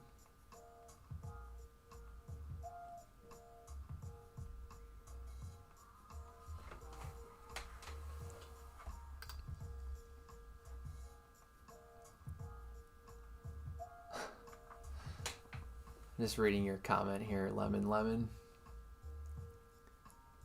Like some shrimp. That's really funny. Yeah, I don't know if that might be in response to my like shoulder cramping comments that I was making, but yeah, I've been sitting a lot more this winter working on paintings, and sometimes I'll do paintings like that are hanging on my studio wall, and you know, I can stand on like a foam mat or something to help alleviate like back pain and stuff. But I like sitting down in terms of like the height, you know, like everything is much lower to the ground. I kind of like that aspect of sitting down, but there are other problems when I'm sitting where it's like if I don't get up and step back from my easel, I'll be working on something for like 2 hours and then stand back and realize that it's way off, it's too out of proportion, or the perspective is wrong. That happened earlier in this painting with the hand, which that's still a work in progress, but you know, I had this like tunnel vision of the hand the first time I tried to paint it, and it was way too large. But I didn't notice that until I was like 4 hours into my painting session. And it was just kind of a bummer to realize that it probably could have been avoided if I would have stepped back a few more times and, you know, kept an eye on the bigger relationships of proportions.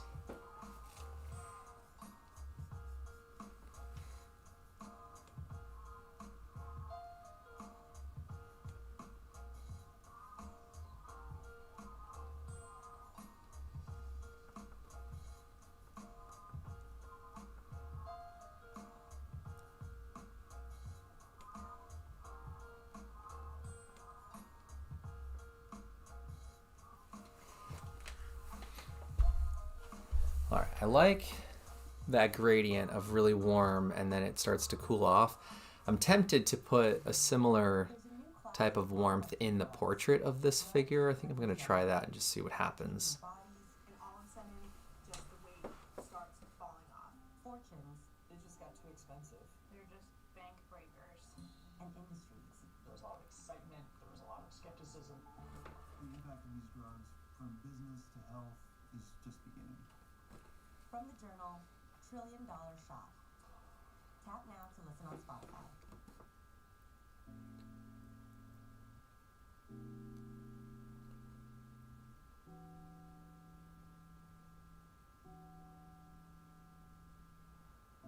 Actually, I might as well just paint over this detail of the frame of the window.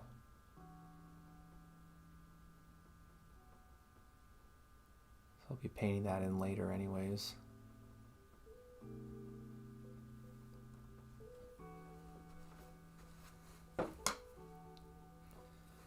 And while I'm here, I think it also makes sense just to paint over the hair too.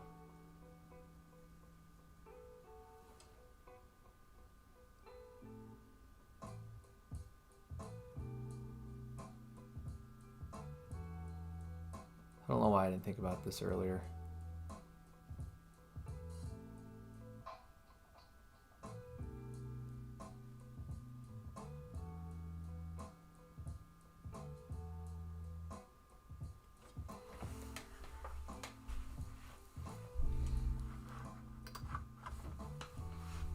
Honestly, it's kind of interesting actually to see that in front of the frame of the window and playing with the space in the painting a little bit more. It's giving me a few ideas. I don't know if I'll use that, but it's nice to see something that you weren't expecting and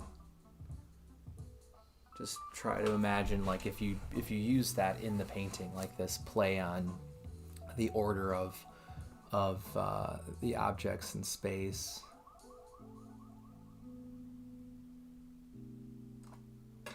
I also need to correct my hair over here. This needs to come in a little bit more.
Yeah, it's kind of interesting. I'm reading your comment, Lemon, and it's interesting when there's like a shift in our process, and we have to kind of decide like what direction in that fork in the road we want to head down to resolve something, or decide to maybe use it in the painting.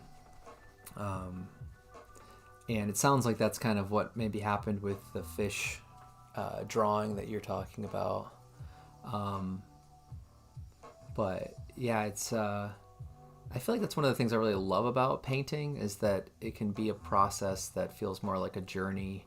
And even when you feel like you have experience and you've been in a lot of different situations with your process, like you can still be thrown into a problem and feel like you're starting over, like you're brand new to painting again. And I think it's really kind of nice to have something that allows us to feel that way, and to feel like the stakes are pretty low in the process, since it's just a bunch of pigment and oil. It's not really that big of a deal when something isn't really falling into place yet, I feel like. But these are the paintings that I get the most excited about, I think, because they're very unpredictable in that way. Like, I have loose ideas of what I'm trying to convey or accomplish, but getting there is very, unpredictable a lot of the time. And, like with this section of the painting that I'm working on right now, each element and each piece of the visual that I put in tells me something where I can go, okay, do I like the relationship of the body to this part of a building, or do I like the relationship of this smaller figure to the shape of the window? And that's the whole painting process, basically, is thinking about the relationships between things, and it's nice to have, again, to kind of have something or an activity or a process that really allows me to feel connected to what I'm observing, whether I'm observing something from nature, and trying to represent something accurately and naturally, or painting from imagination, where I'm creating something on the canvas and then thinking about the relationships and observing the relationships once it's physically on the surface of the painting. But yeah, it's a really fun and fulfilling process for sure. But yeah, I mean, I'm trying to imagine, like, okay, if I bring this line back over the head, it's almost like deciding, do I put this figure out into that landscape or in between the landscape and this wall? I could have these two lines go behind the shoulders of the figure as well.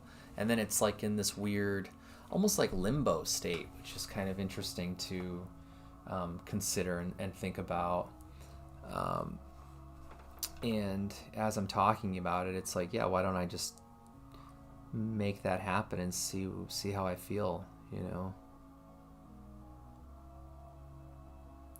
It's I don't know, this feels like a painting where so much of the decision making is revolving around this idea of separating something from something else or connecting things together, and it's like about that relationship of things being in the same place, and the similarities and differences of those two things.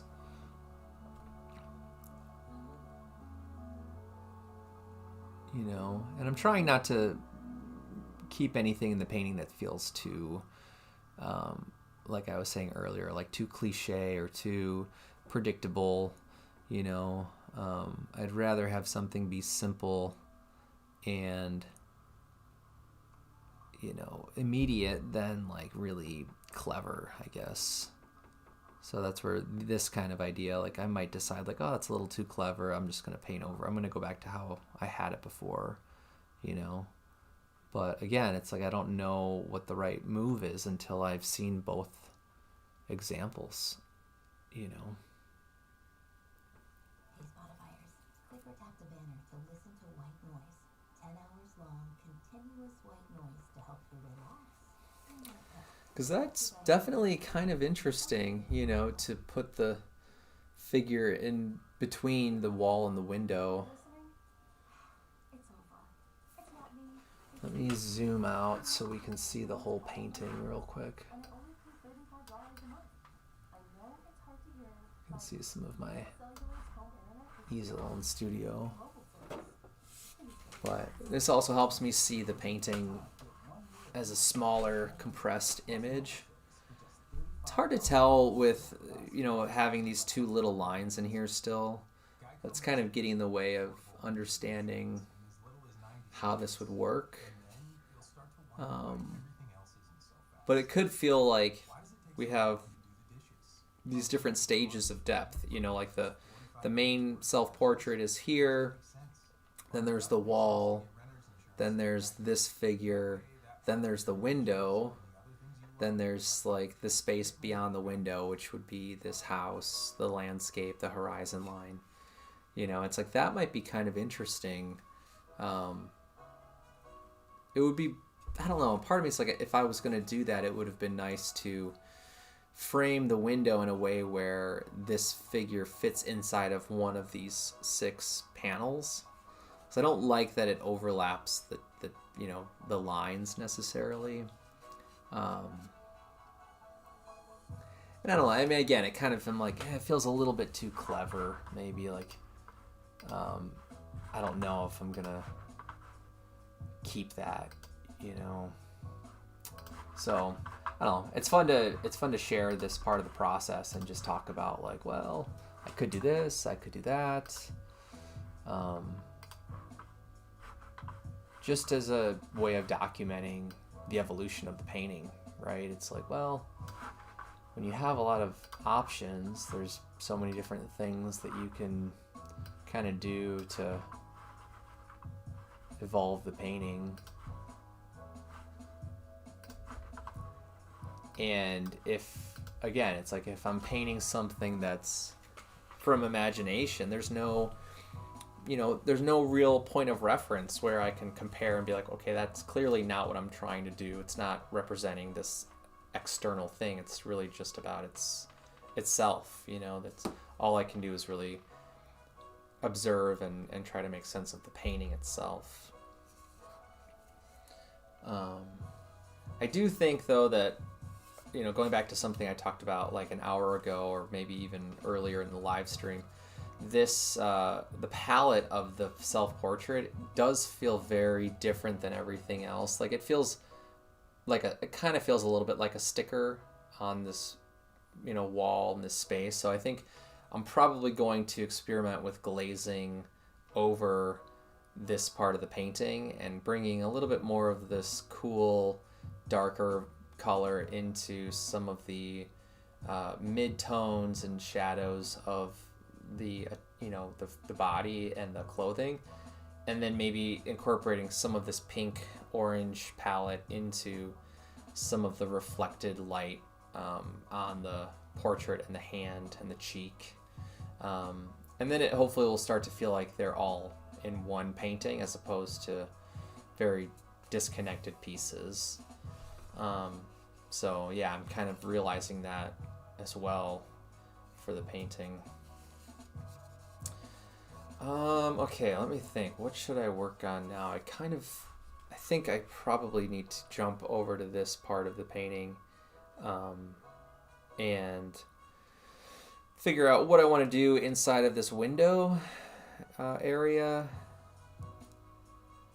You know, I think I just really quickly going back to this moment here with this middle figure, I think I will probably paint over it with the frame of the window, because I do want these two to feel like they're in the same space to some extent, like they're sharing a moment that feels real. You know, it feels more believable than this figure sharing a moment with either of these two, you know, partially because of just the layout of the wall and the window.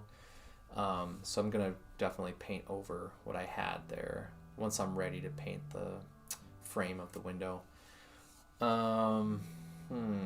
Yeah, so anyway, I'm going to go ahead and move over to this area here.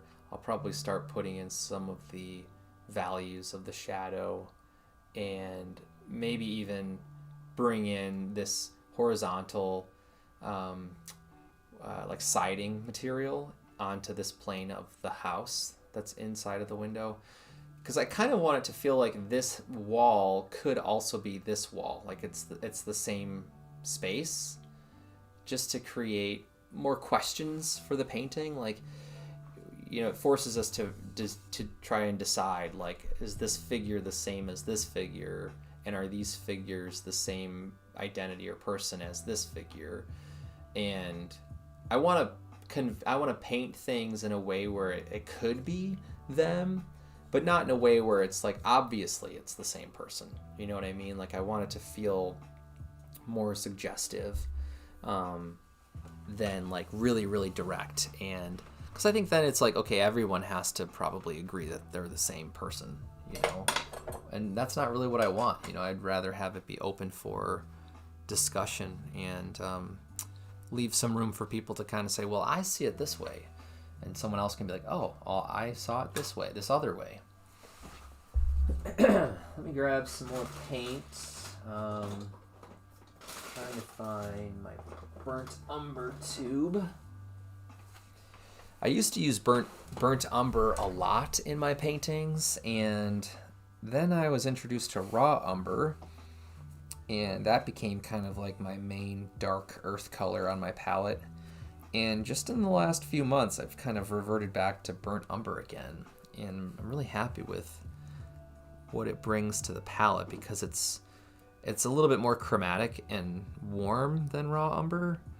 And the other thing I noticed is that raw umber on the back of the tubes has a warning sign on some of the tubes of raw umber that I have that says that it contains lead, which was surprising. I never knew that. And I'm a little bit of a, I don't know, paranoid health person with my art materials, and if I'm doing woodworking stuff, like sometimes I get really nervous about inhaling, you know, sawdust and different things. But you know, I don't use lead white in my process or on my palette at all. I've never tried it, actually. I'd like to try it at some point, because it's a pretty popular color especially for figurative painters. I'm gonna zoom back in again here. I'm glad that this conversation is helpful or interesting for you, Lemon. I hope it's okay. I'm just saying lemon instead of lemon. Yeah, I'm glad that, you know, some of what I'm saying makes sense or is insightful in some way. Because to me, it definitely feels like I'm just rambling, you know, sharing things that kind of just organically come up. But that feels more, I mean, that's more accurate or genuine to who I am and my process anyway. So it's probably good that I just ramble. But it's funny because I feel like these live streams, you know, when I started doing them, I was kind of like, well, this will be a nice way to share the way I make paintings, like in real time, and to maybe have discussions if people are willing to interact in the chat and you know, share their perspectives or comments and questions and things. But I also was you know, thinking this can maybe help me make sense of some of my process and my work too, you know, like that's something I'll be able to get out of these videos and this time of presenting the process. Because I don't think it's necessary for an artist to be like super open and like transparent with their work like this. I think if you want to be sharing something with people, then you should do that, but it shouldn't feel at any point like you have to do it.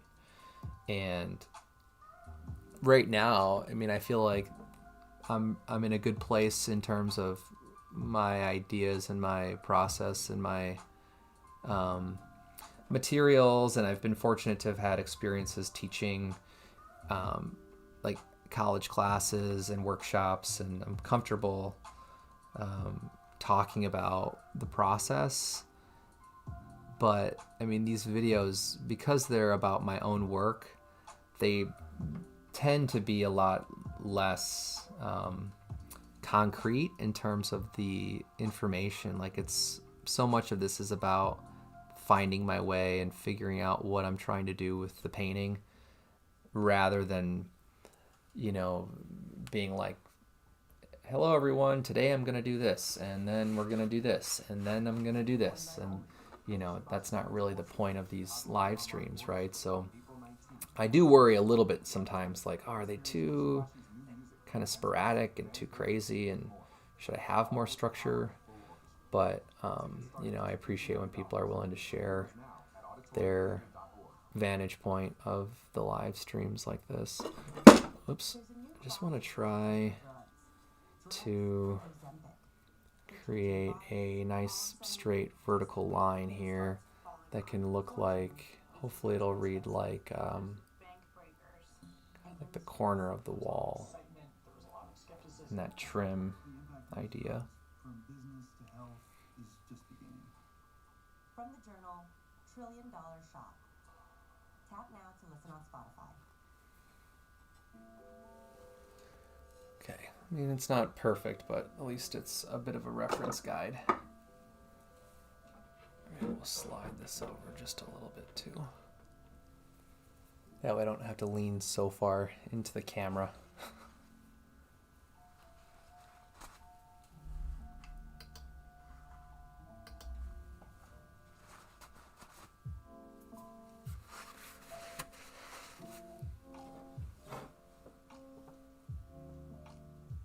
Now we can get back to these like horizontal panel lines here.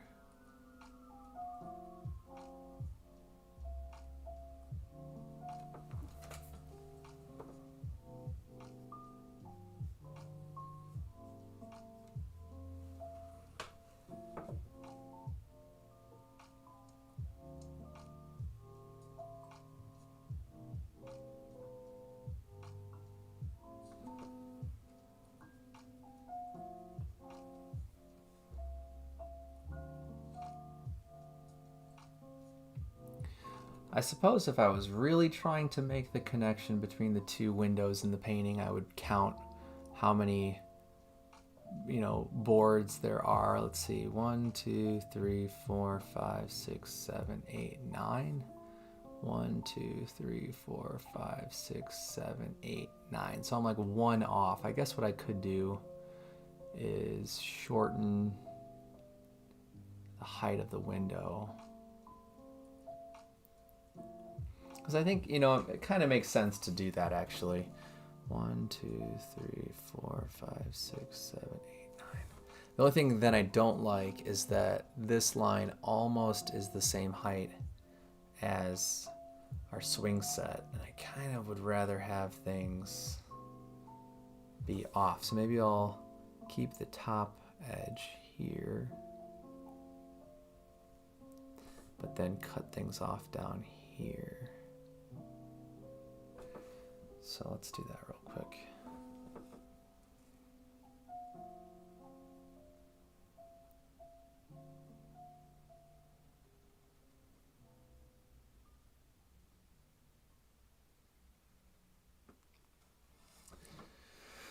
So something like that. And let's see. I should probably put in the color of the wall. That's a little too dark.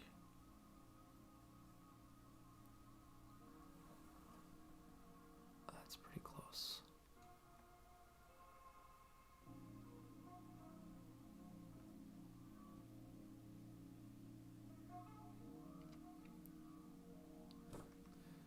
This color might be a little too warm, but that's okay.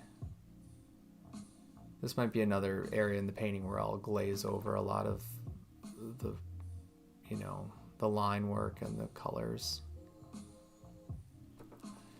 I was talking about that earlier in the live stream today, like with the blue wall here. I just put this color into the painting today, and actually before I forget, I need to fix where I was placing that piece of wood earlier. Once this layer is dry, I'll probably go over sections of it and glaze in like texture and highlights and shadows, to kind of help make it feel a little bit more convincing and dimensional. And I'll probably then end up doing a similar thing to the wall that's in this smaller part of the painting too. But I'm glad that it's relaxing to hang out and work while I'm painting and draw or paint while I'm painting.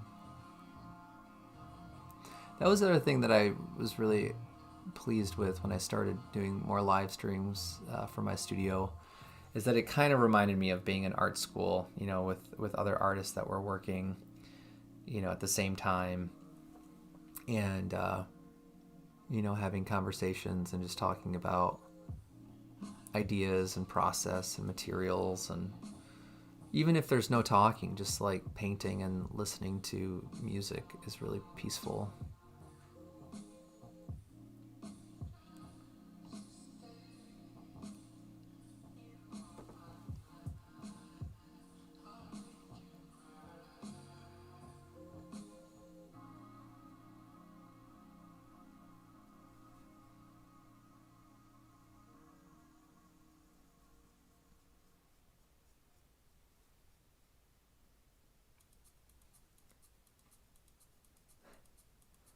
Thanks for letting me just call you Lemon. That's really nice.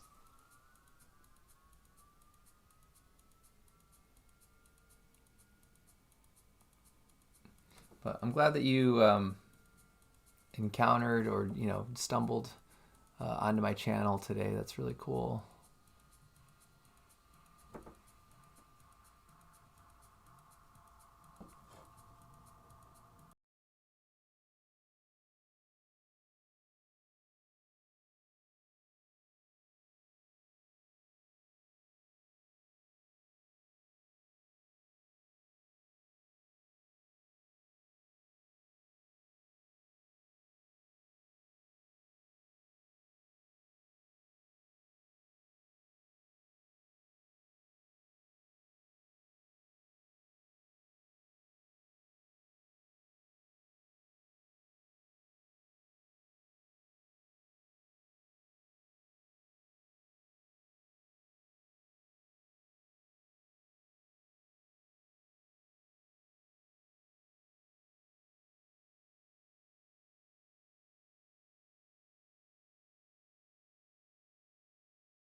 right now then, I take it, Lemon?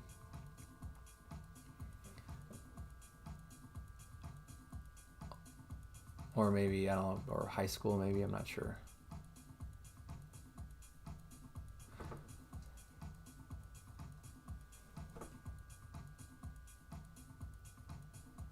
See, this is where I just was starting to notice some of these lines are almost lining up with these lines, and I'm trying to just nudge them down just a little bit to make sure that they don't kind of sync up. I think that would be really awkward visually, so hopefully this will still work out.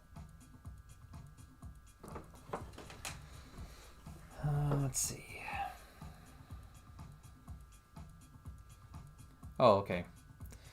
Yeah, and I mean, obviously then in high school you kind of have to follow different rules too that are like the school rules on top of the classroom rules, so. But hopefully the teacher will maybe play music for everybody then in those moments. You know, that would be kind of nice.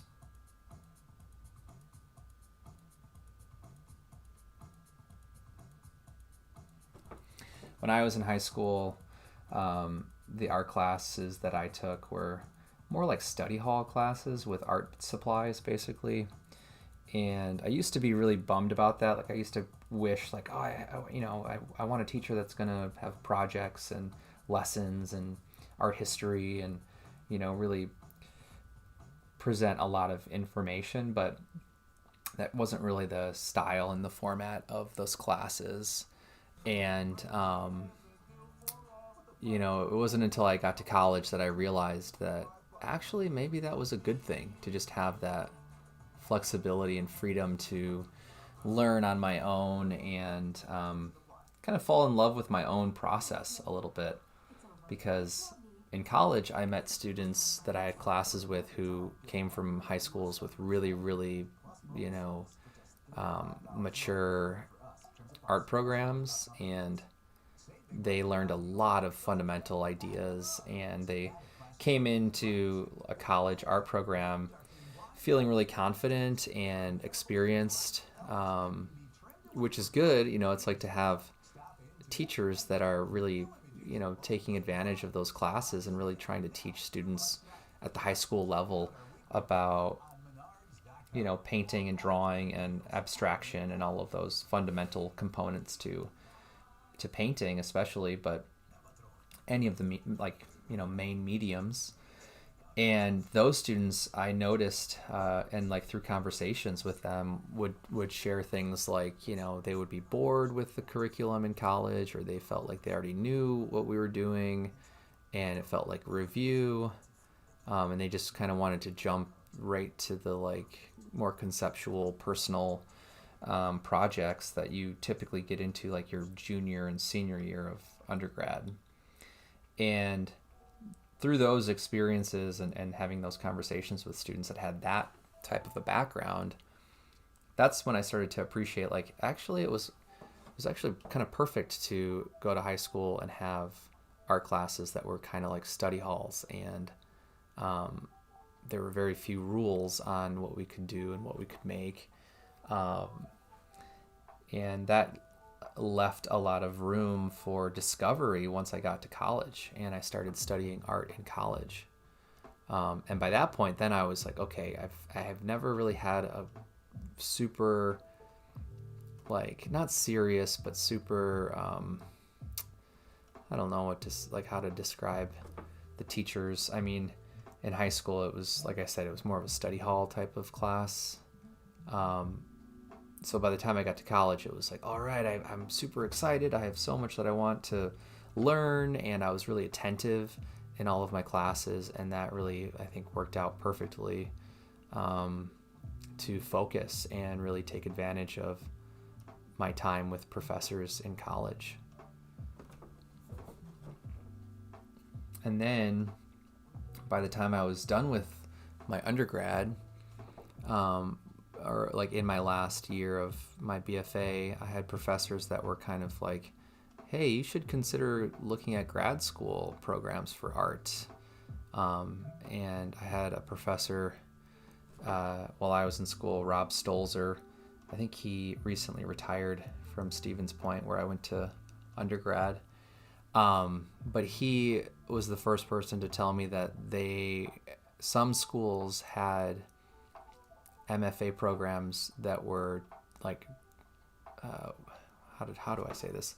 Like the tuition was waived, and he kind of, exposed me to this other side of academia that, allows art students who are really serious about their work and their practice and maybe want to go into teaching or set themselves up with, more flexibility for opportunities. So he kind of sat me down before I graduated and was like, hey, I think you should really look at grad programs. I think you would do really well in that environment and with that extra time devoted to your practice. So I graduated in 2015, 10 years ago this year, and applied. Well, technically, I was out of school for 2 years before I applied to grad school. So I graduated, and then 2 years later, I got into the MFA program at Michigan State University in Lansing, Michigan, and began my 3-year MFA program in 2017.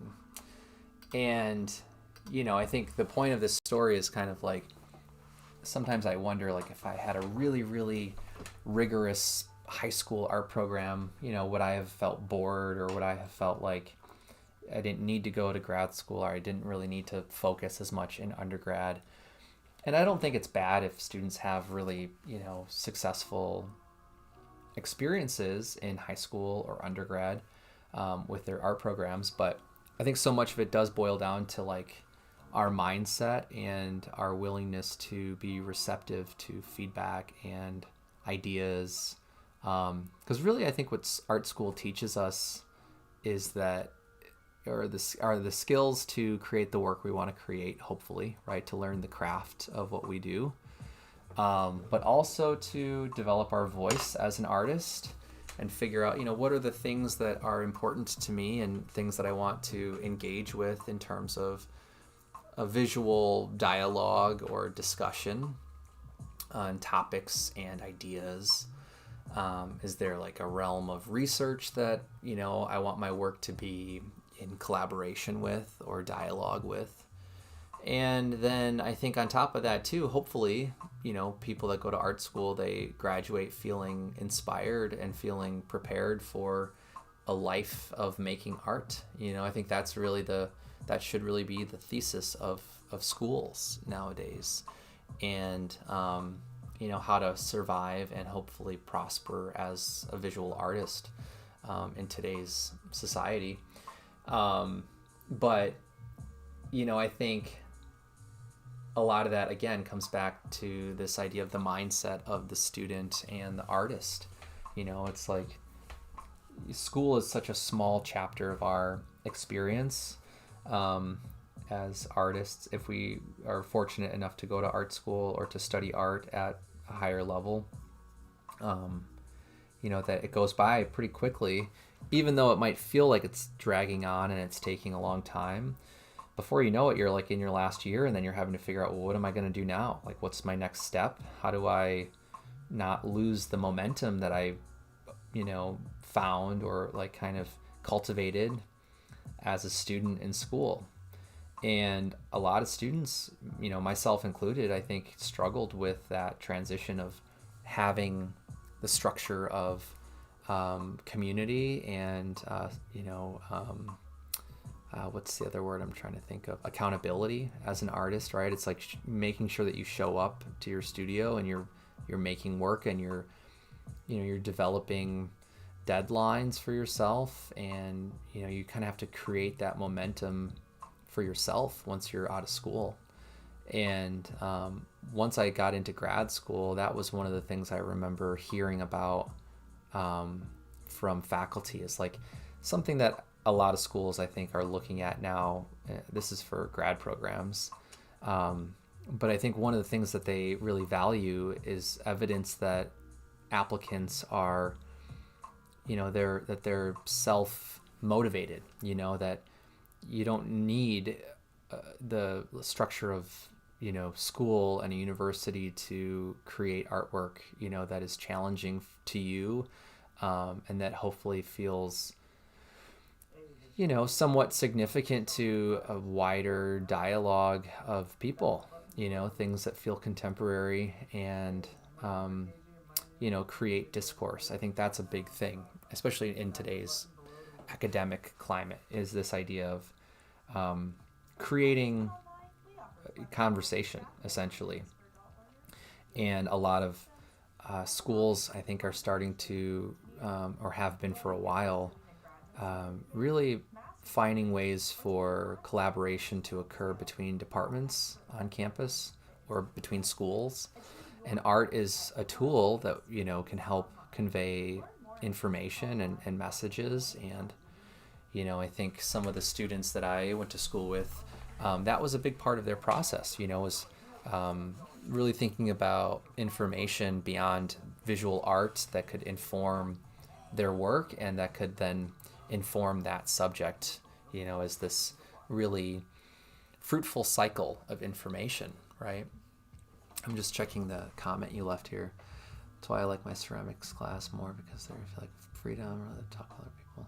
Yeah, I mean, I think that's important, to recognize like your ideal sort of environment to be creative. And I think this is the, one of the things I think as a takeaway from, just the short conversation that we're having right now about class and school and having to work with a system of rules, is that, I think in most things, in my opinion, I think it's really helpful to experience, structure that we love and then structure that we don't love. And that kind of helps us figure out how to navigate our process, and that's kind of part of the story I told about being in high school and wishing that I had more information, but then,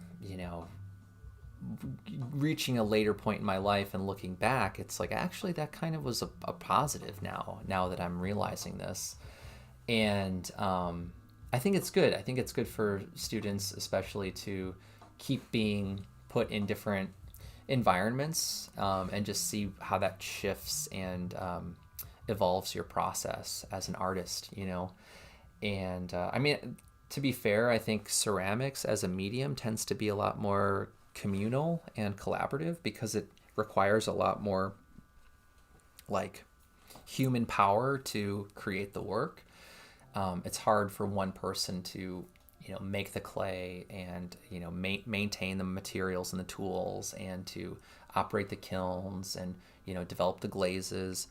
Obviously, one person can do all of those things, but most of these ceramicists that I know are pretty collaborative people, and I think that definitely kind of reflects the medium, the community of the medium a little bit too. I know there's a national organization called NCECA. I think it's the National Ceramics something Education Association, something like that. There's another C in there somewhere. But I went to school with classmates that have attended those conferences, and it sounds like almost like a festival for ceramics, which is really cool. I kind of wish painting and other mediums had similar opportunities. I think sculpture has a similar type of organization at the national level, and then printmaking, I've heard, has a similar type of conference. But painting tends to be viewed as more of a solitary practice, painting and drawing. And I think that's another reason why I kind of have had this desire to do more live streams is because, some days I do enjoy just being alone and really diving into my process and having conversations like this just in my head, with myself. But certain projects like this one, I've committed to sharing like the whole start to finish experience with people through these real-time recordings that I'll be able to go back and reference, and people can continue to watch if they haven't seen parts of this process. But it's nice. I mean, it's really, we're lucky to have tools nowadays that offer the ability to record in real time, you know, and then go back and watch all of these moments. So it's pretty awesome. But I'm excited for you. It's awesome that you're interested in art and you found something that you're passionate about really early in your life. You know, that's not necessarily true for everybody. You know, I think some people struggle to find something that brings them joy and makes them feel creative and, you know, can kind of be a space for some of the things I was talking about earlier, you know, things like taking chances and risks and experimenting with ideas with very low stakes, you know. And I think painting, you can do some really bold, expressive, and what might feel kind of risky things in your process, but at the end of the day, you're not, you know, it's not like it's this huge, you know, financial risk most of the time. It depends on the materials, I guess, and like your studio and setup and that kind of thing. But a lot of times it's pretty low risk and high reward in terms of learning something, you know, and allowing the process to focus on, you know, what can I learn from this act of making? Or what can I learn from this combination of imagery? Like, what does the message start to remind me of, or, you know, point me towards, which is really interesting. And hey, Vicky, how's it going? Thanks for tuning in. Yeah, we're just, I don't know how long you've been here in the live stream, but we're just talking about art school and, you know, some of the more philosophical things that come with the creative process. And like, you know, just from my own experiences and, you know, things I'm thinking more about currently with my process and things that I remember thinking early on in my academic career. But yeah, let me see what you're writing here. Unique place. Yeah, I know it's that definitely, you know, this idea of the kind of, you know, diving into the deep end it's really scary, for sure. And I think it's harder if you have a 9 to 5 that, you know, fulfills certain things beyond just, you know, paying the bills. But sometimes I know people have a hard time leaving their community of coworkers and like the family that we become a part of with our jobs. I know it's different for everybody. Some people are like, they can't wait to, you know, say goodbye to some of those people. But I've talked with other artists that are full-time artists now. Like, I don't know if you know Ben Bauer. He's a Minneapolis-based painter, really incredible painter. He's been to Door County for the Plein Air Festival. But he's talked a little bit about this, you know, transitioning from working, I think, as a designer, graphic designer, to, you know, this full-time studio plein air painter job, and like a gallery painter. And I think he, you know, if I can speak for Ben, from what I remember him saying, he talked a little bit about the struggle of, you know, losing that relationship with those coworkers and that family, because I think he worked for that company for like 15 years or something like that. And, you know, it's hard, I think, when you feel like you found your community of people.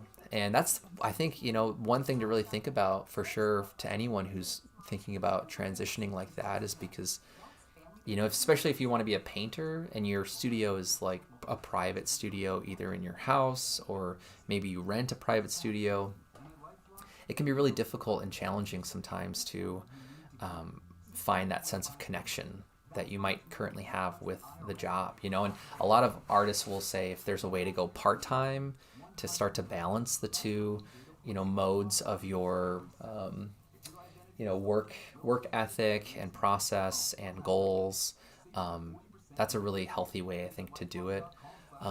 Something to keep in mind. Let's see. Pisces Rising Press has a comment here. I went to SCAD. Really great art school at Savannah College of Art and Design. That's a really great school. It was a really technical school where expression was not really encouraged. That's too bad. That kind of surprises me. At least when I went there, I was a film major, but dated a lot of painters. Well, that's cool. I mean, I don't know a ton about SCAD. I'm aware of the school. I know it's one of the top art schools in the country down in Savannah, Georgia. I've met some artists who are alumni from that school. It's such a central point of networking. So many people either are friends of people who went there, or they went there, or their family members went there. So it's a very like central institution, which is interesting. But yeah, that's kind of disheartening, to hear that was your experience in terms of expression, because I think it's interesting, right? When we talk about, the voice of an artist and their facility in terms of their technical skills, their sense of craft, their familiarity with the materials and the history of the materials, there's these pillars of our process. And I think everybody, from what I've learned and experienced so far in my life, every artist, I think, is succeeding, with different pillars at different times. It's rare that I think someone is like succeeding at everything all at once. And when I think about that, I think that might actually be detrimental if we hit that point, right? Because I think, at least for me, right, if I feel inspired and creative and passionate about something, usually that's in like a direct result of feeling like I don't understand something, right? It's like, even in this painting, I'm like, I don't really know what this painting is yet. So I'm excited to see what it's going to be as it becomes resolved. But I've met artists where for them it's like they're excited about a process, or they're excited about color theory, or they're excited about drawing, or they're excited about Italian Baroque painting, or they're excited about contemporary mixed media, like digital time-based mediums, things like that are very specific to an idea or a part of the process. And I think that's the healthiest place to be, right? But when we talk about the voice of the artist and the feeling welcome to express ourselves, that's kind of different than the facility stuff or the technical stuff, right? And I can see value in both realms of the process, and I think as an educator, it's a difficult balance to try to find in an art department, where you want to allow students to feel like they have the space and the time to explore their voice and their ideas and their process in terms of the development of an idea, like that part of the process, not the physical material process. But you don't want to prioritize that to the degree where they feel like they graduate and they don't feel technically where they feel like they're supposed to be, right? In terms of skill or in terms of problem solving, even just like feeling like you have a grip on the standards of the industry. I think about animators and digital artists who constantly have to, and graphic designers who constantly have to relearn programs and software just to stay competitive, as technology continues to evolve and advance. And that's one of the things where painting for me has always been very comforting, because it hasn't changed very much in like hundreds of years. I'm still using the same basic ingredients that Da Vinci was using, or Van Gogh was using, and all of these historical painters. Like, the way that things are being applied obviously are different, and the environment around the process has changed a lot in those hundreds of years, but the ingredients are still very simple, which is honestly, that's one of my favorite things about oil painting, is that it doesn't change, and you can create discovery for yourself by, playing with the elements and the variables if you want, changing the tools, changing the brands of paint, limiting your palette, creating these restrictions on the process, right? I think that's what a lot of people kind of agree and talk about is this idea of, restriction can breed creativity, right? We have to learn how to solve problems with limitations and, without easy answers to solve problems. I think as a student, that's one of the most important things to encounter. Not every day per se, but I think, a few times throughout your experience as a student, I think it's important to feel that, to experience the benefits of that, I guess is the point of what I'm trying to say. But yeah, it's interesting. It's interesting to have this conversation and talk about, how we balance real life and how we balance our goals and how we balance our process and, try to be, pushing ourselves, but also to have a healthy relationship with all of those things. So let's see. Lemon was saying, I'm excited because next week I can go to my own little ceramic painting studio. Oh, that's really cool. That'll be really fun. It's nice to have. I'm assuming that means that you'll have like a dedicated space and area to maybe leave supplies and leave projects. I think that's one of the biggest game changers if someone is wanting to really progress in their process, regardless of the medium. We all need space to be able to, maintain our practice and continue to find that progress through, the transformation of our materials. And again, painting is something that can be done in a lot of different scales and in a lot of different types of environments, which is really handy. But ceramics, on the other hand, unless you're pit firing or barrel firing, it can be really expensive. It can take up a lot of space. There's a lot of stages of the material as it's being transformed, from being reclaimed into, being, refined and recycled to, the, what do they call that? The, I want to say pug, but I don't know if that's the right name. The thing that kind of extrudes the clay back out into like packageable shape. And then obviously if you're on the wheel, that takes up space and power and all that stuff. And then you have the kilns. So, and obviously glazes, but that's just one example of one medium that, varies in terms of space and scale. But it relates back to this other conversation, right? About accessibility and ease of, ease of accessibility might be what I'm trying to communicate right now is like, the faster you can get into your studio and the faster you can start working, the better, right? It's like, that sounds very straightforward and obvious, but that doesn't mean that you need to have a huge studio space and like the best easel in the world and the best paints in the world. And, you have to have the best north light in the world. I think, again, restriction breeds creativity, right? But there is a limit, I think, to that spectrum where, you hit a point in the restrictions where all of a sudden now you have a negative effect happening where it's so restrictive that you don't feel motivated to work.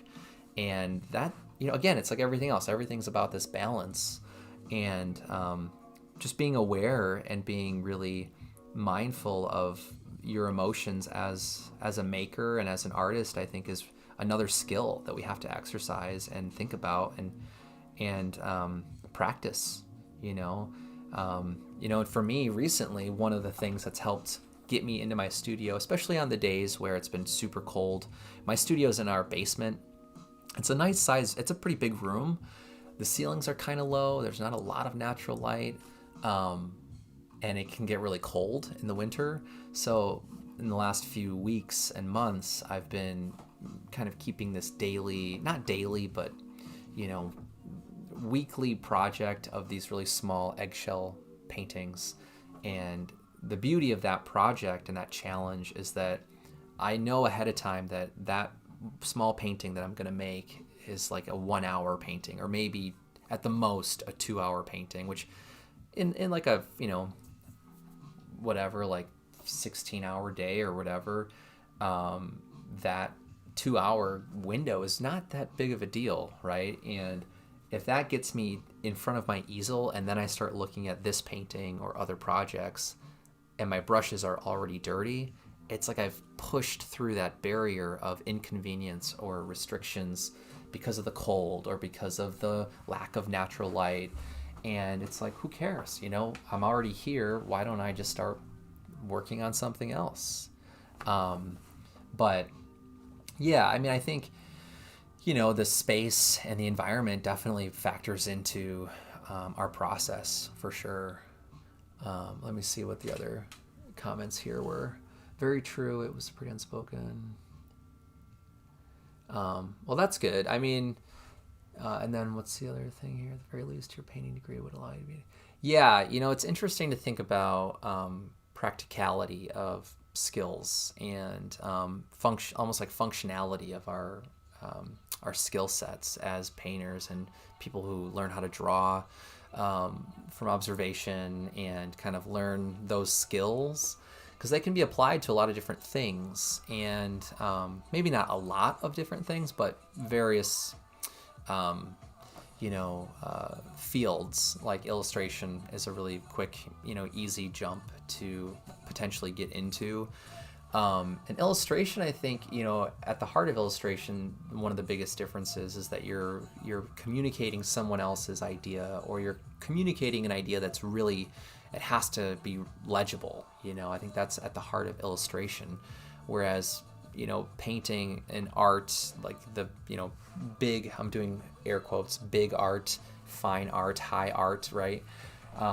That, I think, taps into a different realm of discourse, right, and thought, where it's maybe not so literal, it's not so straightforward, it's not meant to represent something that is universal for everyone, but it's meant to challenge, or it's meant to generate self-reflection, either as an individual or as a group of people.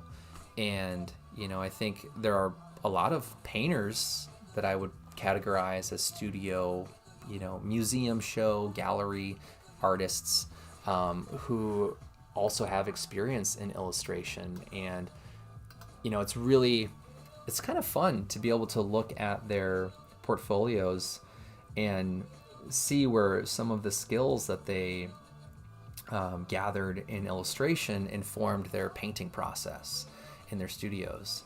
And one of the things I really have been inspired by from those artists, I mean, in terms of artists that I'm thinking of, there's people like Phil Hale. I don't know if anyone who's watching is familiar with his work. He's someone that comes to mind. Nicholas Uribe is another person that comes to mind. James Gurney. I mean, these are people who, they're artists and they're painters and they're educators, but they're also people who have pushed, and like explored the illustration side of making images.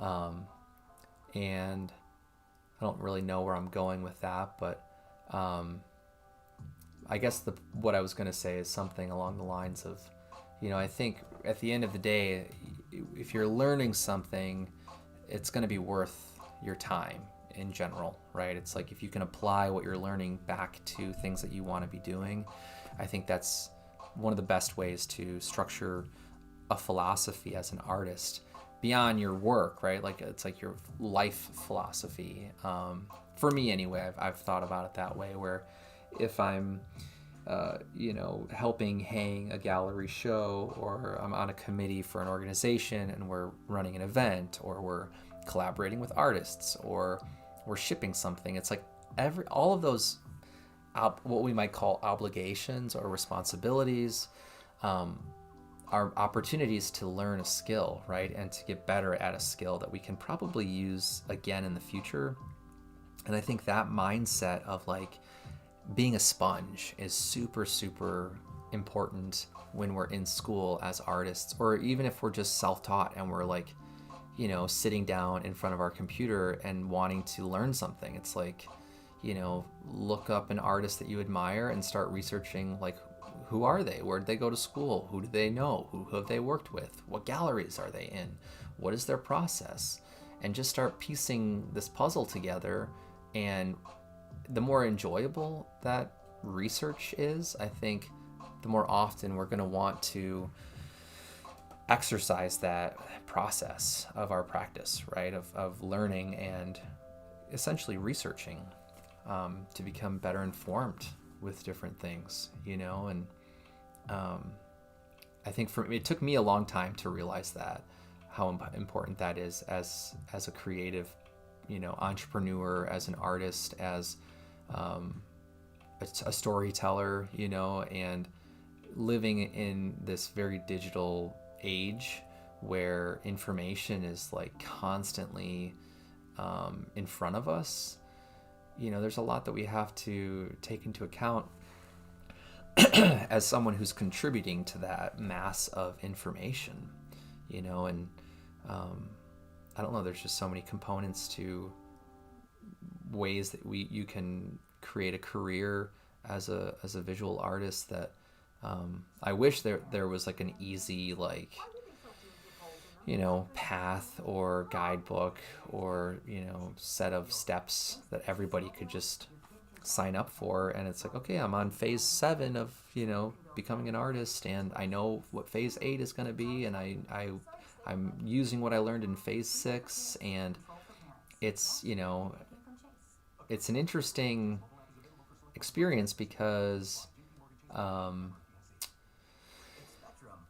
it's different for everyone, right? And I think that's kind of the beauty of being an artist, is that you get to kind of curate your own model in so many ways, and I think one of the best things that we can do to help ourselves, hopefully find success, is to find people who are successful, who are doing some of the things that we want to be doing, or working with some of the people that we want to work with, and realizing that our experience is going to be different than theirs, but that they can be inspiring and maybe even insightful in terms of what's possible, One of the things that I am grateful for from being in graduate school that I laugh about sometimes because it's kind of a funny story,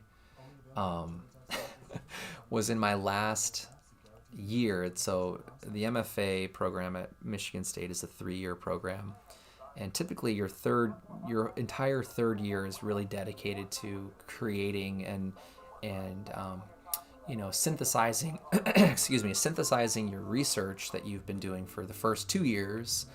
And research meaning information, meaning relationships, professional academic relationships that you've been working with and cultivating, and then the physical materials of your project that you want to present for your capstone.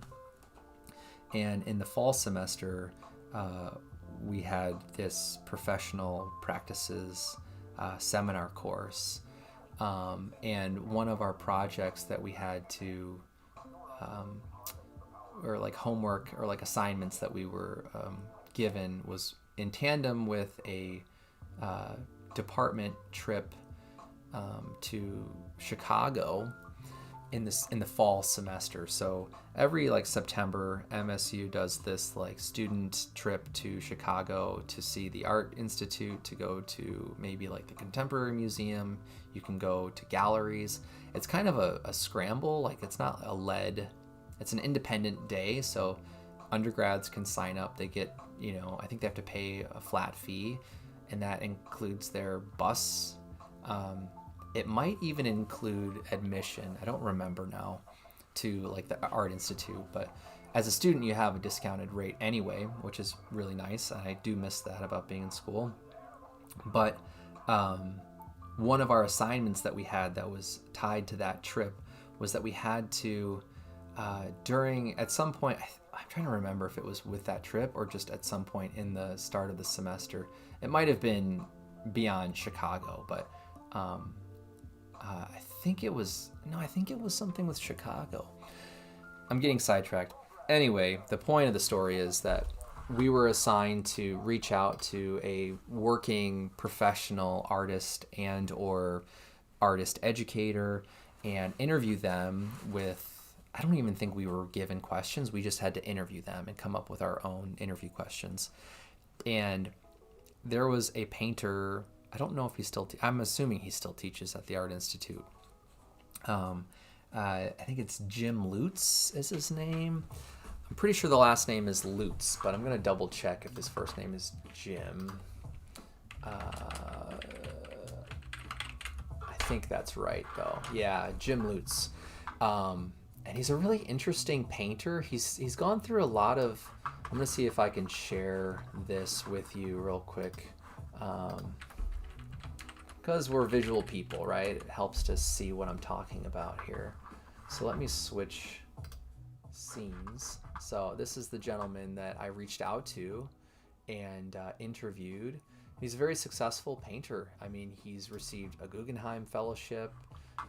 He's taught at the Art Institute for I don't even know how many years, but a very long time. And his work is really interesting because, like I was starting to say, it's gone through some pretty significant iterations and changes.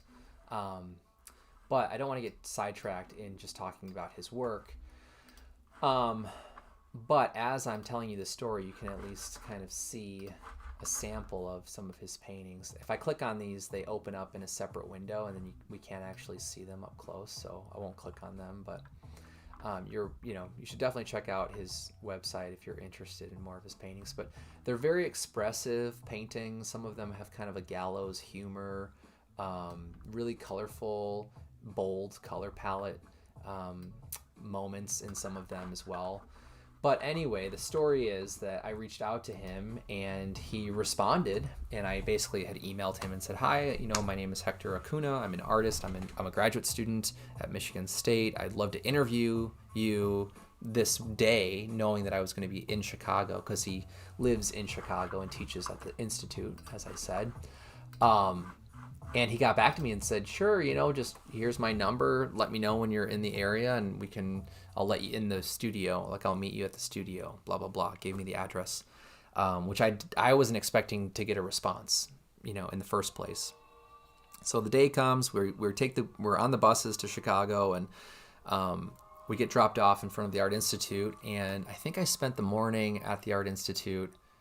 And then around lunchtime, I took an Uber to Jim's studio, which was like 15 or 20 minutes away. It was pretty far away.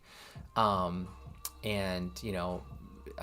got to his studio. He let me in. We hung out for like 3 or 4 hours and just chatted about so many different things, and kind of like things we're talking about in this conversation, like, his journey in becoming an artist, some of the things that he looks back on and feels like were big turning points in his career, things that maybe he thought would happen that didn't happen, his materials, and just all of these really, really interesting components to, his philosophy that he's sort of collected through years and years and years of making art, but also teaching art, and looking at art.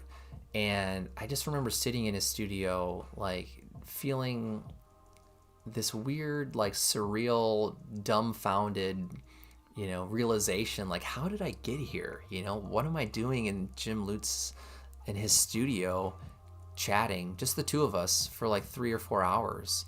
And he was the nicest, like, most welcoming, generous person. He answered all like 7 of the questions in the first like 30 minutes. And then we just hung out for like 3 hours and just continued talking. And it's one of the most memorable afternoons that I can recall from my time in grad school, but also just thinking about learning, being a student, and like really committing to like that idea that, okay, this is the time in my life that I'm going to learn and really open myself up to other ideas, other philosophies, other, suggestions for the process, and just these different mindsets. And hopefully I'll become a better in the way of like more well-rounded artist, right? And I'll be better prepared for future experiences, and he talked to me about what it's like to be, in a big city, and when you're, if you're in a pretty established gallery and having big, very public shows, what it's like to deal with, reviews and criticism and, all of these different sides of being a working artist, right? And so the point of bringing up this story was to tie it back to what I was talking about at the beginning is, if you can find someone who there's things that you love about what they're doing, whether it's their artwork, whether it's about the materials they use, whether it's about their education and who they studied from, whether it's about the fact that they live in a metropolis art, destination place.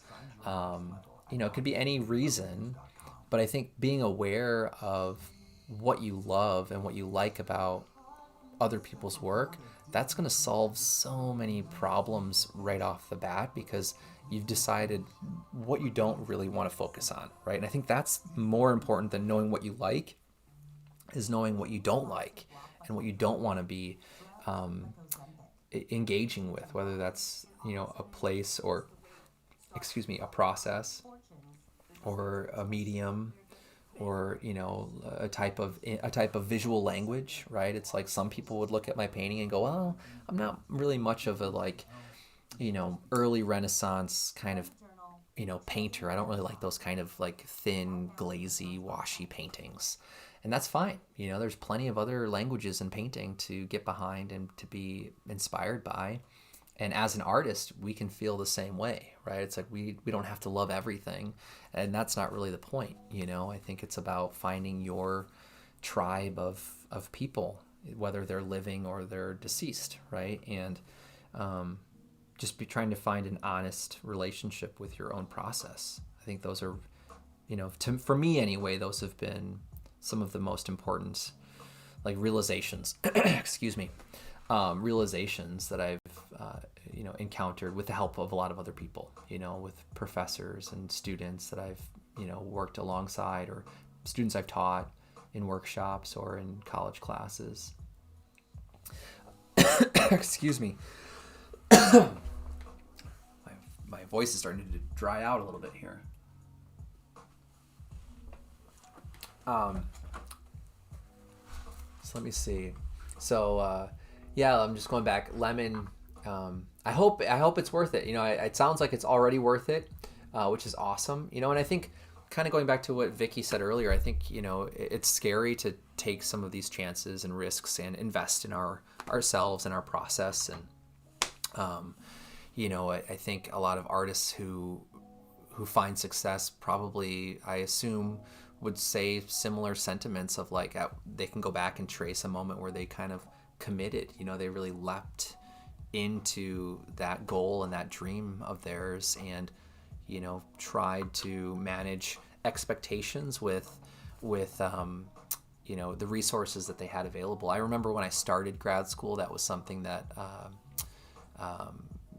Tom Birding had said. He's one of the painting faculty at MSU. And I'm pretty sure I'm getting his, Thomas Birding. But anyway, he said something along these lines of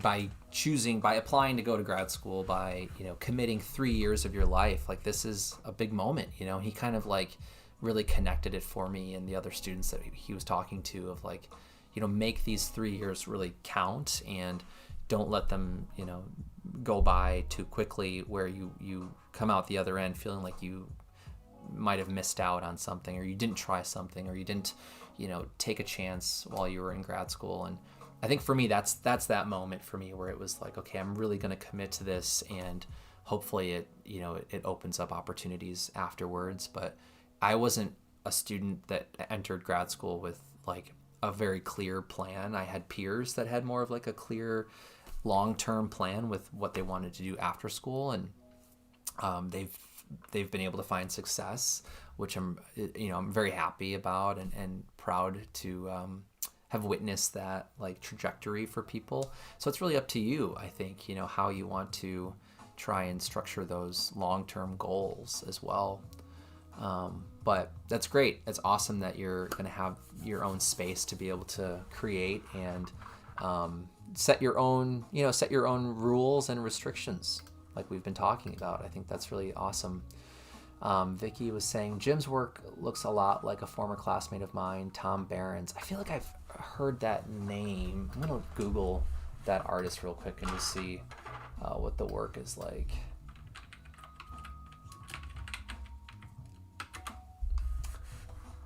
Let me see. I wonder if he has anything online.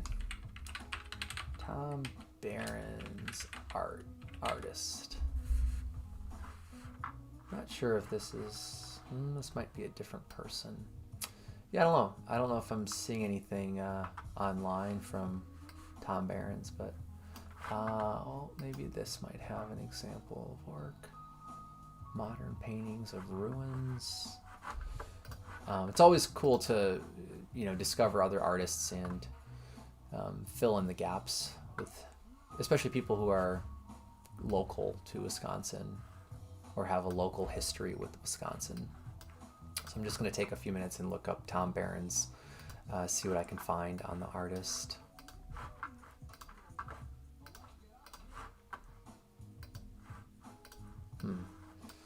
Doesn't seem to be loading. There's a article that looks like it featured his name for one of the Wisconsin Triennial exhibitions, and I figured, well, that might be a place to see an example of his work, but it's not loading, so I might have to check that out after the live stream today. We'll have to see. But I'll let it load. Maybe it'll load while I'm live streaming. Oh, Berenz. Yeah, let me see. That's okay. No problem.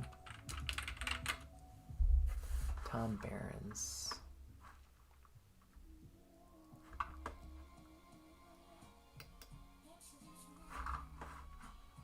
Yeah, I'm like, that name is familiar. So yeah, it looks like I can share this again. It's kind of funny to share their work as we're talking about these artists. It's kind of funny. So it looks like he teaches at the University of Wisconsin in Madison, I'm assuming, drawing and painting. I was hoping that this would show some examples of his work, but let me go back. Here, maybe on Instagram we can see some of his work. Yeah, I think there definitely are some similarities with like a uncanny, very expressive, a lot more pop art, it looks like, with pop cultural references in Tom's work, and almost like the stained glass kind of like format, which is really interesting. I also see some, like, for sure, Cubist, Picasso influences. I mean, there's some like direct Guernica references in some of these pieces, which is interesting. I'll have to look deeper into some of his portfolio. I like the moments where there's a bit more painterly application, and I wonder if maybe he went to Madison. It sounds like, because you went to Madison too, Vicky, I think, right? But T.L. Celine is the other artist that I can definitely see an influence from in some of his work. But I really like that, like, pattern artists that work in these graphic, like, pattern, shape, languages. Stuff like this is awesome. I'm a huge fan of this type of painting, where things are fragmented and fractured, and there's a lot of abstraction. And like cleanliness of shape. I think there's something interesting about like how clean and sharp the shapes are in the work. It's really interesting. I'm glad that you brought him up, because he's not someone that I've been like following or looking up very frequently. So I'm definitely gonna follow him on Instagram at some point. But yeah, I'll have to look up his earlier stuff too and see. I think it's interesting because I know Jim Lutz took a lot of influence from different artists too, and that sense of expression in figurative painting, I think, was really, really popular back in like the 90s and like early 2000s. Like, I don't know if you're familiar with George Condo's work. He definitely has some of this type of cubist, like almost like contemporary cubism happening. He's he's a very successful, pretty well-known painter. But when we look at, some of his earlier work, I see some of these like really uncanny and kind of strange images of the figure and of the body, and almost like this really off-putting, jarring expression, right? But you can see some of that like de Kooning and cubism type of influence in some of Kondo's work too. And yeah, again, thinking about like big flat shapes of color in these like fragments of space, I think are really interesting. I think I first started to notice his work after he did one of the Kanye West's album covers, earlier Kanye West. But anyway, yeah, George Kondo's got some really interesting stuff as well. And then there's people, more contemporary artists like Dana Schutz. I don't know if you're familiar with Dana Schutz. She's got kind of a similar type of language. She's employing similar languages of painting, with its like very big, colorful, expressive, figurative, narrative moments. I used to look at a lot of her paintings when I was in grad school. And she's had some pretty high, highlights and some pretty low moments in her career, but she's an inspiring artist. And yeah, anyway, some artists that kind of come to mind after talking about Jim Lutz. And then there's another comment that I saw from Antelope. Can you explain the meaning of each element in this painting? Yeah, I don't know if you're still in the live stream, but I can try. I've been talking with Lemon and Vicky about process and the painting. And as I'm moving this, I'm seeing the new comment from Vicky. I don't think that's not a name I'm familiar with. I'll have to look up that artist, Caitlin Elaine. Thanks for sharing. It's always fun. I always love, being introduced to new artists. So I'm excited to see Caitlin's work. But to answer Antelope's question, so just a quick rundown of this painting. I'm glad you're still here. Hello. So I'm working on this self-portrait, as the title of the live stream suggests. This is a work in progress, and I started working on the painting and the idea for the painting like 2 months ago, when I first saw that there was an open call for Wisconsin artists for a local to me juried exhibition for self-portraits. And I've made probably like 30 to 40 self-portraits in the last like 12 or 15 years. But I wanted to make something really current and fresh. And, it's been a while since I've sat down and really thought through a more symbolic self-portrait. And just to show you a few examples of earlier ideas and sketches, I can do a quick sort of run through. This was one of the first drawings that I also had recorded with a live stream video. So this video that we're watching right now should be saved in a playlist for like my 2025 self-portrait video series. And this is one of the first videos that was a live stream in making this drawing. So I had this idea initially as like a more portrait style, vertical, strong composition. And then this is on an 11-inch by 14-inch piece of paper. And I liked this idea for a while.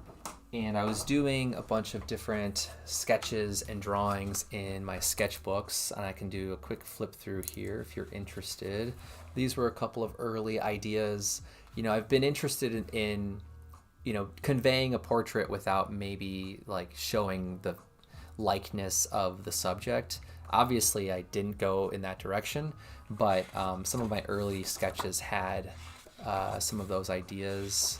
Let me go through and find other self-portrait pages. I thought I had a few other sketches in here. Might have passed them earlier. So these were some other earlier concepts, facing the viewer, facing away from the viewer. Some of my work that I've been making in the last year incorporates these like scenes within scenes, and sort of minimizing windows of space within the context of a different moment or a different space. And I was contemplating doing something like that early on, and that's kind of part of the like initial idea for this drawing was, showing the body as a container. And I've been making these eggshell paintings recently, which, I can show you a quick example. This is a painting that I made, an oil painting I made for a solo show that opened at the start of this year. I've been doing these observational paintings of eggshells in my studio, and that's turned into this like 100 painting challenge for the year.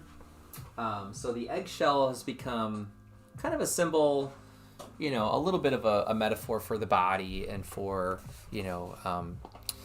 sensations, fragility and things being not whole or new anymore. That's sort of how I've been interpreting the eggshell as a symbol. So I can kind of still see that making an appearance in the painting at some point still. But so the sketches evolved into this idea of a double self-portrait. So this was one of the first ideas that I had. And basically I wanted to take like the rectangle portrait and double it and make it a horizontal, like landscape format painting. And I liked this idea, but I kind of got stuck in the design phase of like, well, how do I want to structure the scale of the figure? And, I was playing around with some of those ideas. Eventually, then I was trying this idea where I was considering the same ratio, but instead of two portraits, I was going to do a single one centered in the middle, and then really thinking about context for an environment. And this was, some of this is coming out of more political references, thinking about our current climate and how I relate to different, social groups, which a lot of my self-portrait paintings in the past have had layers of like thinking about tribalism, thinking about ethnic and cultural identity, and, being someone who, has, brown, ambiguously brown phenotypes and features. A lot of my experiences that have been uncomfortable in my life, which thankfully is not all the time, or like there's not a ton of experiences, but they all relate to this idea of feeling very ambiguous to someone else and wanting to be placed and categorized and, connected to some sort of ethnic or cultural group. And growing up with my mom and her family who, are like German, Irish, descent, they're very like typical Wisconsin, rural Wisconsin type of people, as am I internally. But my outer features, I think, have created these other encounters with people that create these more awkward conversations. And so sketches like this are kind of reconciling with some of those ideas and feelings, and really thinking about the body and, signifiers of the body. So this was an idea that I had at one point in time. I realized that your question was about the painting and not necessarily about all of the sketches, but to answer the question about the painting, I think it helps to have a little bit of backstory for the evolution of the ideas. But anyway, then as I was researching self-portraits by historical artists, just as a refresher, I've been influenced by Rembrandt and Vincent van Gogh and, people like Frida Kahlo. I love Frida Kahlo's self-portraits because they're super expressive and symbolic. And I relate a lot to her, sort of hybrid identity experience, being Mexican and like spending so much of her adulthood in the U.S. with Diego Rivera, and just this feeling of perception feeling you know misinterpreted, I guess. So I look at her work and feel a lot of kinship to some of those internal conflicts. And anyway, while looking up some of those artists' works and paintings, I stumbled upon this painting by the Italian he's actually born in Greece, but he's like referred to as an Italian artist. I think he spent the majority of his life in Italy. Giorgio de Chirico, who was a very like influential painter to the surrealist artists. So some people, attribute him as like the, like godfather or founder of surrealism, but I think he categorized or labeled himself as a metaphysical painter, which I think is really interesting. And anyway, he's an artist that I've looked at since I was in grad school back in like 2017, 2018. And actually, at a used bookstore, I did find a copy of a book on his work. And, so I've looked at some of his other like still life paintings, kind of like the cover image here, and some of his like architectural outdoor paintings, things like this. He's I think he must have also known or worked alongside or was influenced by Rene Magritte as well. I think Magritte maybe was after de Chirico. I'm not positive on that, but I love these like open, vast, kind of like psychologically tense spaces that he would come up with and paint. So anyway, I was familiar with that work, but then this article I found on like 20, really important or like really dynamic self-portraits by historical artists. It was something like that. I came across this painting that he did that was this like double self-portrait. And I immediately was like, oh my gosh, like this is exactly what I've kind of been looking for is, an example of a landscape ratio self-portrait, and how do you compose the space in an interesting way while not letting go of opportunities to add layered meaning to the painting, right? And I think this is now getting to answer your question. So some of the early influence in my painting came directly from de Chirico's painting, as you can probably tell. Like his self-portrait and mine are very similar. I tried to pose in a very similar pose. I, structured the scale of my self-portrait in a similar way. And that was the early sort of concept for the painting. I was doing all of these different sketches, but nothing really fit. And I figured I'll just start the painting from, observation using a mirror that's like right off screen over here on an easel, and paint it just like from life. And then as I'm working on that, I'll start to figure out what to do in the background. So a lot of this information is relatively new, additions to the painting. But I've been thinking about his painting and the, dynamics between his self-portrait, being this like organic living, being in the painting, but being represented across from a self-portrait that is sculpted out of, it looks like plaster or maybe marble or something that's inorganic, right? And that's more permanent. It's going to outlive his body. And I think that correlation was super interesting to me. And that's something I might still try to weave into my painting at some point. At one point I was thinking maybe I'll think about like the digital self, so I was kind of exploring these ideas of like what's a contemporary version of our permanent selves. And I immediately thought like, the digital social media avatar, right? Our Facebook profile, our Instagram profile, my YouTube profile, all of these things are going to outlive my physical self, as far as I know. And I was like, how do I visualize that person or that thing, that identity that is like code, right? It's like this electronic version of, or virtual version of the self, but I wanted it to feel organic and like a physical thing. So at one point I was thinking maybe instead of like plaster or marble bust, I would do a similar type of object, but with this like digital suit that was going to be with a bunch of like wires and like computer motherboard parts, and just invent this like hypothetical suit with like a cooling fan as the mask. And part of this was taken from a character that I used to bring into my work that I titled Neighbor, which looked like this. So you can see some of the similarities in the form between both of those things.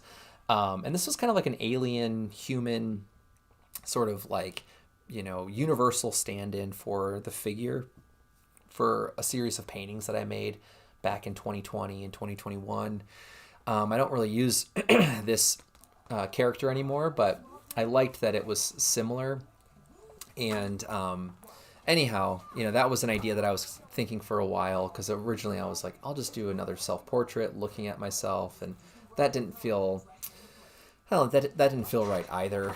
And then it evolved into that digital kind of idea where it's like, maybe I'll have the body morphing into this like, this like digital light spectrum or signal, like computer signal type of shape.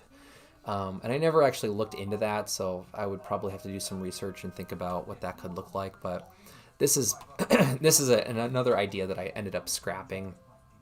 But eventually, through all of those different iterations and ideas, even thinking about like a conglomerate of eggshells to look like a face, that was an idea I had at one point.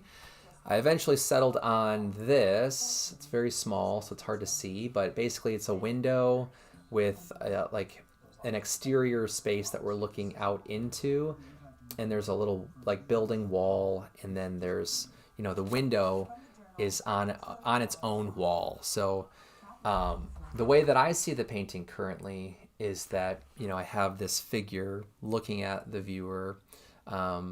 Almost, when I painted my self-portrait, I wasn't thinking about it like this, but the expression that I have on my face feels very almost like off-putting or annoyed or alarming or unsettling or uncomfortable when I look at this.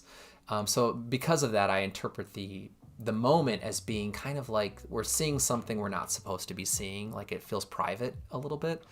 So when I decided to go with this window concept, it didn't take long to then think about, well, am I looking at an interior room with the self-portrait, or are we in like an exterior space looking into an interior? And I liked that I could then play with this like double exterior idea. So this is going to hopefully read as the outside of someone's house, and we're looking through like one of their windows, but what we see is another outside space.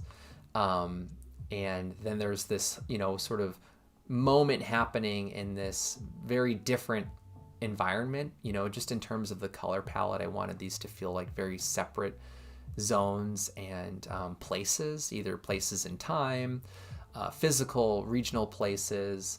I wanted it to feel very unique within the context of the painting. So it has its own color scheme in that space. And, I like that I kept this little sliver of another house or building, and I'm trying to think about how the texture of the walls are similar between these two shapes with this other window, because I kind of like this idea of doubling, right? Like something is occurring more than once between the portraits, between the walls, between the windows, and then this playfulness of space, right? It's like, are we inside or are we outside?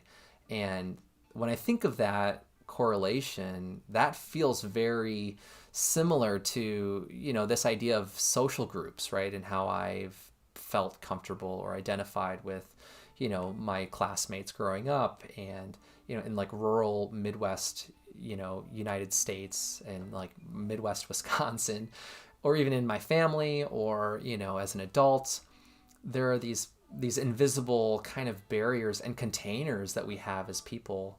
And I'm glad you're asking about this, because I'm saying things that I haven't really even had like connected up until now.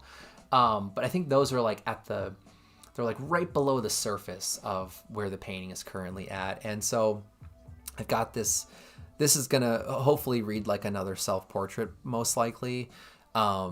And this will probably end up being another like little, nod to the figure. Hope, it could be a direct self-portrait. It could be a more ambiguous figure. I haven't really decided yet what's going to happen there. But in terms of the order of perception or the order of arrangement here, I like that this figure is looking at us, or like, out at us this way. That figure is looking off into the distance, towards a point that we kind of can't see. It's almost like facing whatever is to the right of this moment. And then this one is probably going to look either at this figure or at this figure. I think that's kind of the idea. So I like that there's this sort of like movement of gesture and movement of direction, because we do this as people, right? When we look at people in life, when we look at people in images, in movies, we kind of use the eyes and the hands as, pointers to direct what we're supposed to be looking at. So that's been a really fun aspect to the composition so far, is really thinking about movement and space, and what is visible and what is invisible. I think is also a really rich territory of meaning to maybe not necessarily represent, but maybe invite into the interpretation for the painting. So one of the things I'm kind of pushing right now that was in my little sketchbook thumbnail was this idea of like the landscape getting pulled out of the frame, almost like sucked up by a giant vacuum or some sort of like, overwhelming force, right? Like that we have no control over this thing that is currently happening. And, we're losing resources, or we're losing, things that we're not supposed to be losing. Like there's this imminent danger approaching the rest of the space. I think that was, that's a very political thing, regardless of, getting into specifics of people and places and names and events and things. But I like that there's this symbolic image of danger, right? Or lack of control, and the fear that comes with that. And I wanted to put in something that represented youth and innocence and childhood, and like these things that we design for ourselves to create enjoyment in our lives being swept away or being tampered with, right? And again, it's like there's no way of controlling or preserving against this looming threat to the space, right? And so the painting right now, I see it as being very specific about certain things and very ambiguous about other things. And I'm hoping that when it's all said and done, it maintains that balance of contrast, and knowing and not knowing what we're looking at entirely. But something I've talked a little bit about is the opportunity or potential to add in a prop of sorts, with the hand. Like maybe I could be holding something in my hand that, is hanging, or it's slightly revealed, or it's hanging out of frame. This juried show that I'm going to be applying the painting towards is due at the end of this month, so I only have a couple of weeks to finish the painting. But something I've done in some of my work over the years, let me see if I can go back to my portfolio, I hope this is interesting for whoever's watching currently, because I'm kind of diving deep into my work and my process to answer this very simple question. But again, thank you for asking this question. I really do appreciate the interest in my process and in my work. But I've made some paintings over the years that are kind of like borderline mixed media. This is an example. This is what that sticker is based off of. But in this painting, I built a pretty deep plywood frame. I think the painting is like, it must have been like this deep. Like if you hung it on the wall, it stuck out about that far. And, it had these two sort of windows. One of them obviously is a painting. It's an oil painting on a masonite panel. This is a painting that was purchased in a group show in 2022. So now it's in a private collection. But around the time that I made this mixed media frame and painting, like this is part of a yellow fleece sweater that I bought from Goodwill, and I cut it up and I stapled it around a piece of wood and then installed it into this gap in the frame that I cut out. of the plywood. And I kind of like that it sort of brought to life part of the subject in the painting, and it kind of broke that barrier or that wall between painting and sculpture. And there were a few other paintings that I made that had that same kind of like mixed media. This is one here that I was thinking about as I was talking. So this is a painting that's around the same size as this painting that I'm working on. And it has a similar sort of depth of the frame. This is like a custom sculpted plywood frame that I built when I was living in Michigan still after I graduated with my MFA. I think this painting is titled, "Are We Still Having a Picnic?" Because it was made during the first few months of the COVID pandemic, and it was like during that really surreal kind of like uncertain time when everybody was in lockdown, and it was a very like, you know, just abnormal experience, right? It felt like everything was sort of upside down. As a grad student, I was in my last semester. I had just finished my thesis show, and we had delivered it to the museum on campus, and then we went into lockdown that same day. It was like that 13th of March in 2020.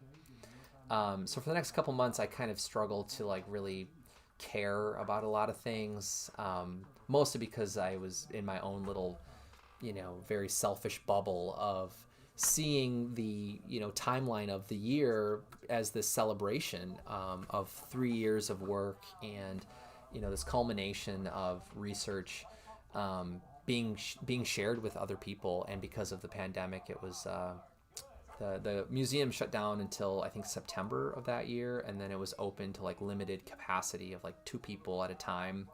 So it just wasn't really the experience that I thought I was going to be able to have with my show and my work.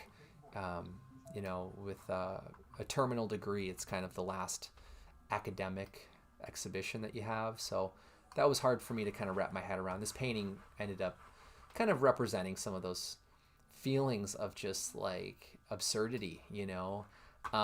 So anyway, this the painting was made, and then I built the frame to kind of literally house the painting.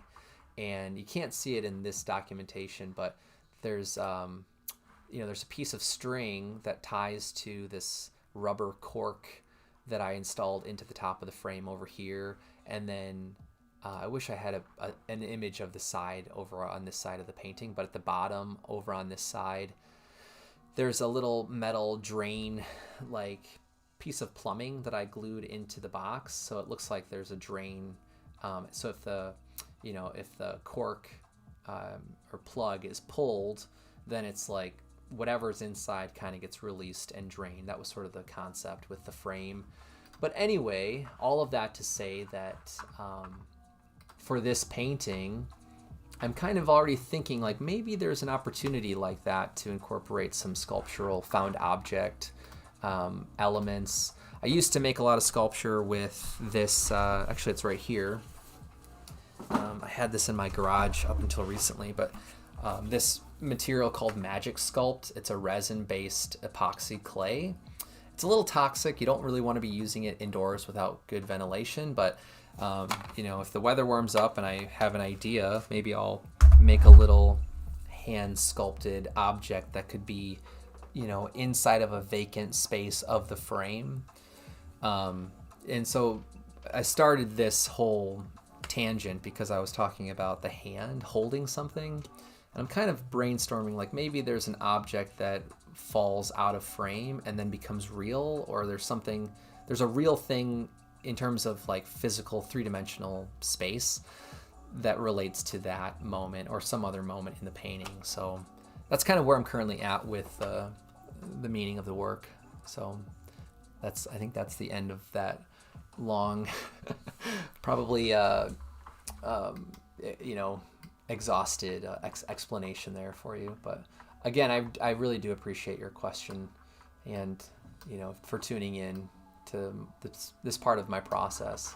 If anyone is curious about some of that work, that's that same 2020 to 2021 portfolio that I had referenced earlier in the live stream. So all of that you can view, you know, at your own speed and leisure. on my website, akunaarts.com. And I think that the link to my website is in the description of the live stream, but if it isn't, you can always go to my channel, and I'm positive that I have it linked on my channel. Before I forget, though, there were a few other ideas that I kind of was interested in maybe doing for this painting in a larger moleskin sketchbook. If I can go through and find, there was some life drawing. Let me see, what do I have here? So these were some other early ideas. You can see that eggshell. This was kind of the initial idea for that larger graphite drawing that I showed. But at one point I was like, maybe the eggshells are my eyes, or maybe the 3 eggshells could represent, my siblings and I. Whenever I think of the number 3, I think of my 2 half-siblings, my 2 older half-siblings and myself, because we spent our entire childhood kind of joined at the hip, But these were some other kind of early ideas. And then these are some of the like colored pencil and red, kind of like, what are they called? Those little like red, like Bic kind of pens. Initially I was thinking maybe the self-portrait will be a character. I'll just kind of invent a character and use my own form as a way of embodying the character. So I was thinking like maybe there's like an early ancestor that could be, the character, and it's like, how would I survive, thousands of years ago? How could I see myself surviving? Or if I had a time machine, what would I look like, as a time traveler? I thought that would be an interesting idea for a self-portrait. These are just other, little doodles and drawings. And then earlier today, I was talking a little bit about this, like, recent realization that my hair is thinning on top of my head. And I grew up my whole childhood hearing that I was never going to lose my hair, from my mom and my grandma and some of our relatives. And mostly because my grandfather on my mom's side had a full head of hair his whole life. So I think they were like, yeah, you'll be fine. But I didn't grow up with my father, so I didn't have, an example to kind of like watch develop over, his life and see like how his body changed to kind of, I think, as children, we kind of do pay attention to those things if we know our parents or we grow up with our parents. I think it's impossible not to kind of compare and think about your future. And, especially with aging and getting older, there are these little hurdles that kind of come up. Sometimes you see them coming and other times they're a surprise. And the hair thing was definitely a surprise in the last like 2 years to start to notice that happening. So anyway, that's kind of a little hidden kind of like, little vanity self little moment right there that I wanted to put in the painting as well. But yeah, so I think that officially brings people up to speed if you were brand new to the painting and the project. But the show that I'm applying to is at the Cedarburg Art Museum. So for those of you who are watching this live or the recording, if you're an artist, I think the mediums are pretty open. It doesn't have to be painting, but the theme is self-portraiture, and it is, I think, only open to statewide artists. So you have to live in Wisconsin to apply. But hopefully this painting gets in the show. I mean, that would be kind of a bummer to record the whole I've thought about that before. It's like I'm recording the whole process of making this, and there's always a chance that it doesn't get chosen to be in the show. But I've had that thought, and then I've been, I've realized like, well, what's the point of sharing the process if you're not going to share the full process, right? And this is a unique painting for my practice. I typically just make I make the work I want to make, whether it's studio based or outdoors in plein air. Sometimes I'll participate in plein air painting competitions and events, which are also inherently exhibitions for those opportunities. But even at those events, I've been trying to be really aware of like, am I painting this because I want to, or because I think this is what other people would want to see? And I would say 80 to 90% of the time, I'm always sort of looking for things that I want to be painting, but you're always aware that like this is going to be judged or this is going to be looked at by collectors, and you want to make sure that your time is spent in thoughtful ways, or you don't want to waste an opportunity. So anyway, most of the time I'm just kind of making my work, and then a show will come up that I'm interested in applying to, and then I'll just find something that's already done or maybe has been in progress to finish and then apply with. This was one of the first times I saw a call for something, and I'm specifically making a painting for this one opportunity. But like I said earlier, I've also been kind of like in the back of my head, sort of like, I could really use a self-portrait project. I think part of that's coming out of, again, I don't want to get too political. I think there's already enough coverage with politics in the U.S. right now, and I'm just, for anyone who couldn't tell, I'm not pleased with the results of the election. That's not who I voted for. And honestly, the part of this space in the painting, the reason why this is red, is intentional as well.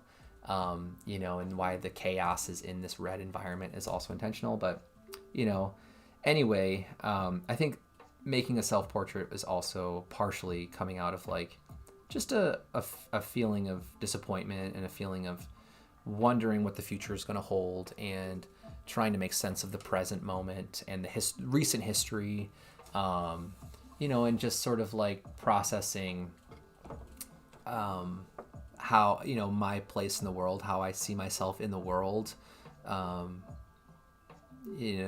not overlooking the seriousness of the situation. I think that's part of it, and I see myself as an artist who tries to balance like making work that some people might call commercial, or what's the other word, like commodified, I guess, right? It's an object that's going to be hopefully sold and will help me survive and pay my bills, with artwork that I want to make that, regardless of it being purchased, it needs to be made, right? And this is a painting that I would put in that category, right? It's like, sometimes I'm surprised the paintings that find their collectors are ones where I'm like, really, you want to look at this every day, like, and sometimes people are like, yeah, I resonate with this, or I see myself in this, or this feels real in whatever definition they want to use, right? And so anyway, it's an interesting painting to be sharing with people on YouTube through the live streams, because you might look at my portfolio and see recent work, and see a lot of differences, but maybe also see some similarities. I don't know, I've always felt more comfortable just sort of like changing things up than trying to like continuously refine and like maybe perfect, for lack of a better word, with my process. So that's the kind of artist I see myself as. It's like, what else can I try? What else can I explore as a painter and as an artist? How can I find something new and interesting still? And sometimes that's scary, and sometimes it's not scary at all. And, sometimes it feels like I have more pressure, and like there's expectations, and I shouldn't be experimenting.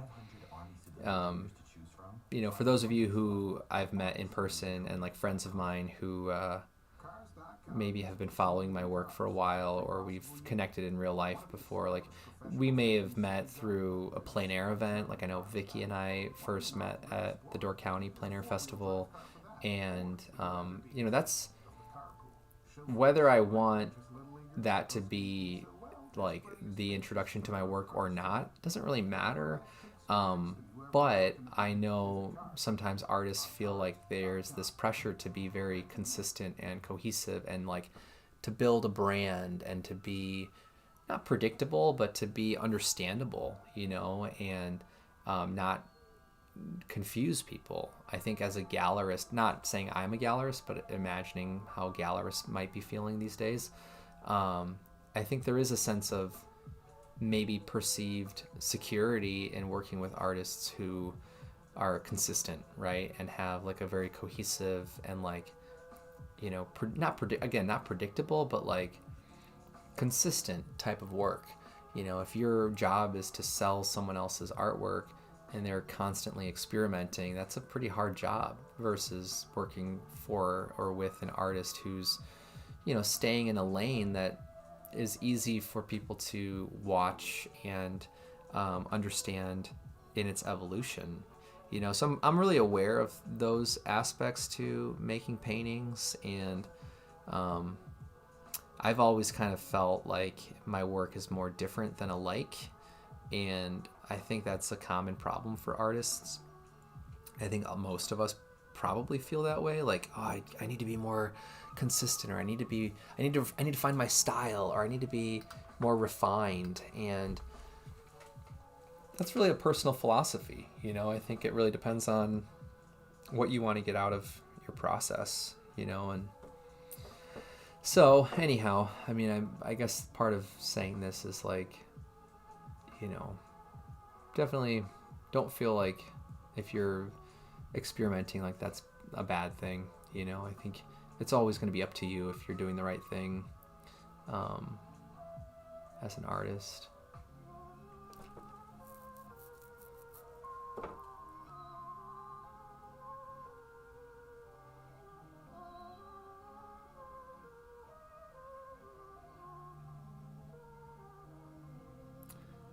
Oh boy, I'm going to need some time to figure out how this ear is going to work on this portrait.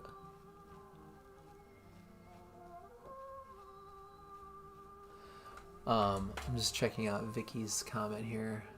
Cynthia Rosen. Yeah, she's an amazing painter.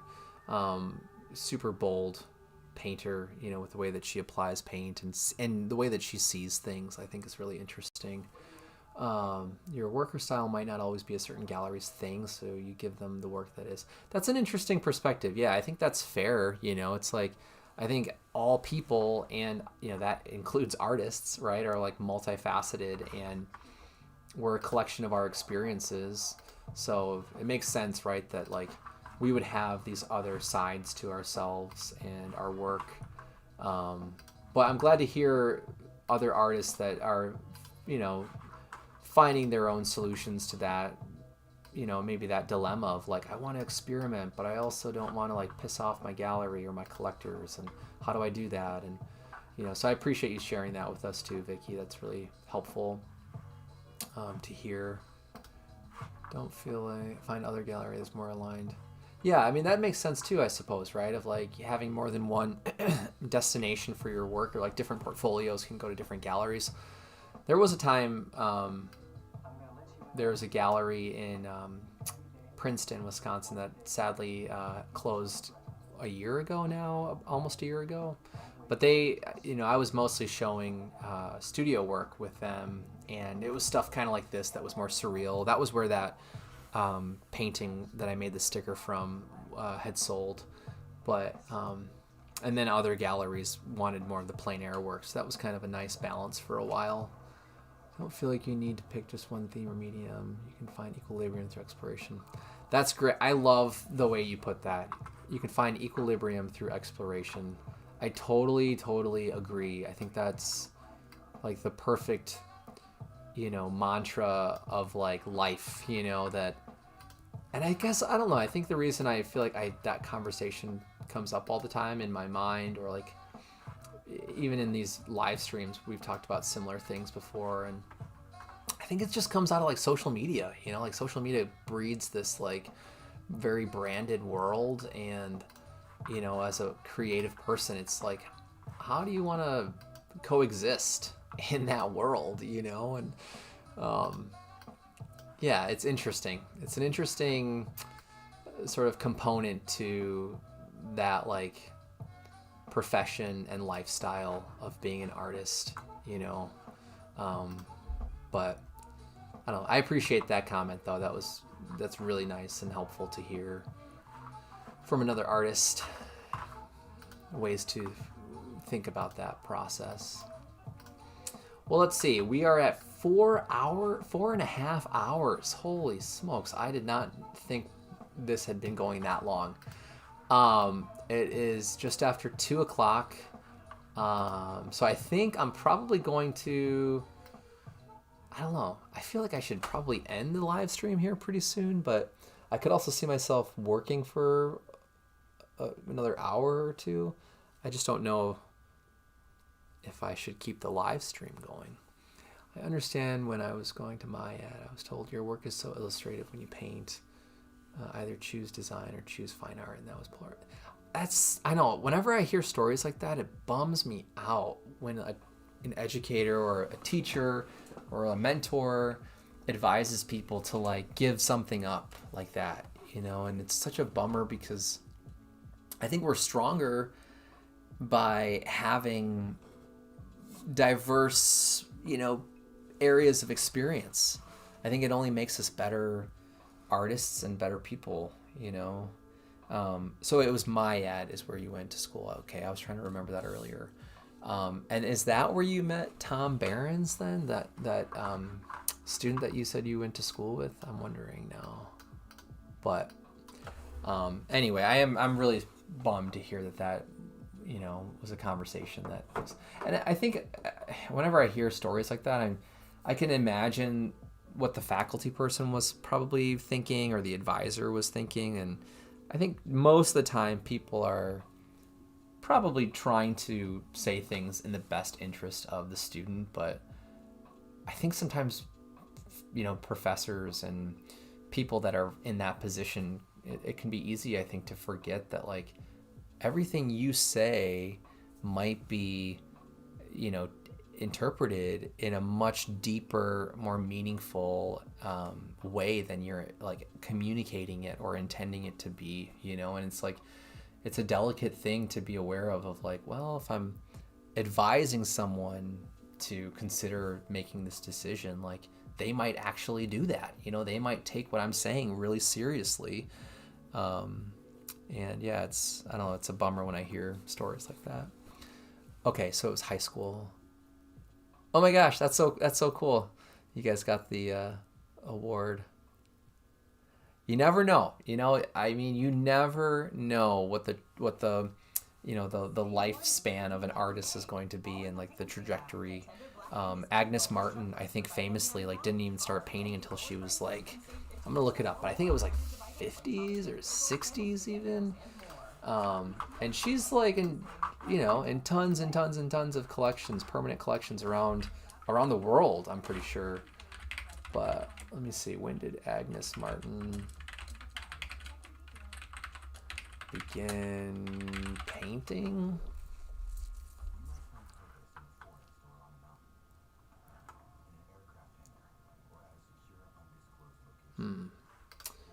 Yeah, I'm not sure. Well, so this says at the age of 30 she decided to pursue art, I think. It looks like that's what the Guggenheim website is saying. Let me see.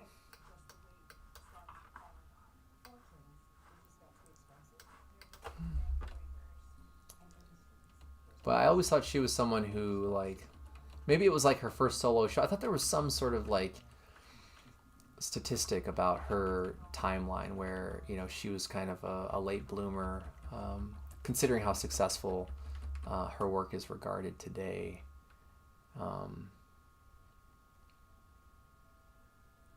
So yeah, she was like 35, I guess, when she decided to devote herself to painting. She was born in 1912, and in 1947, well, so it says at the age of 30, she decided to become an artist. But then in 1947, when she was 35, she was teaching for those years. She settled in New Mexico and devoted herself to painting, eventually developing an abstract style informed by Cubism, Surrealism, and abstract expressionism. But yeah, I mean, she's got a pretty inspiring story. When we think about like, you know, you're supposed to make it when you're 20 or 25, or like you're already supposed to be on track, and I don't think that really is the case. I think it's really easy for the art world to glamorize a few stories, but that's definitely not the majority of people, I think. I also like, actually going back to the Pisces person that was commenting for a while, who went to SCAD. Oh, and that's okay. Don't worry about the distracting comment. Don't even worry about that. I'm just happy to be chatting and hanging out.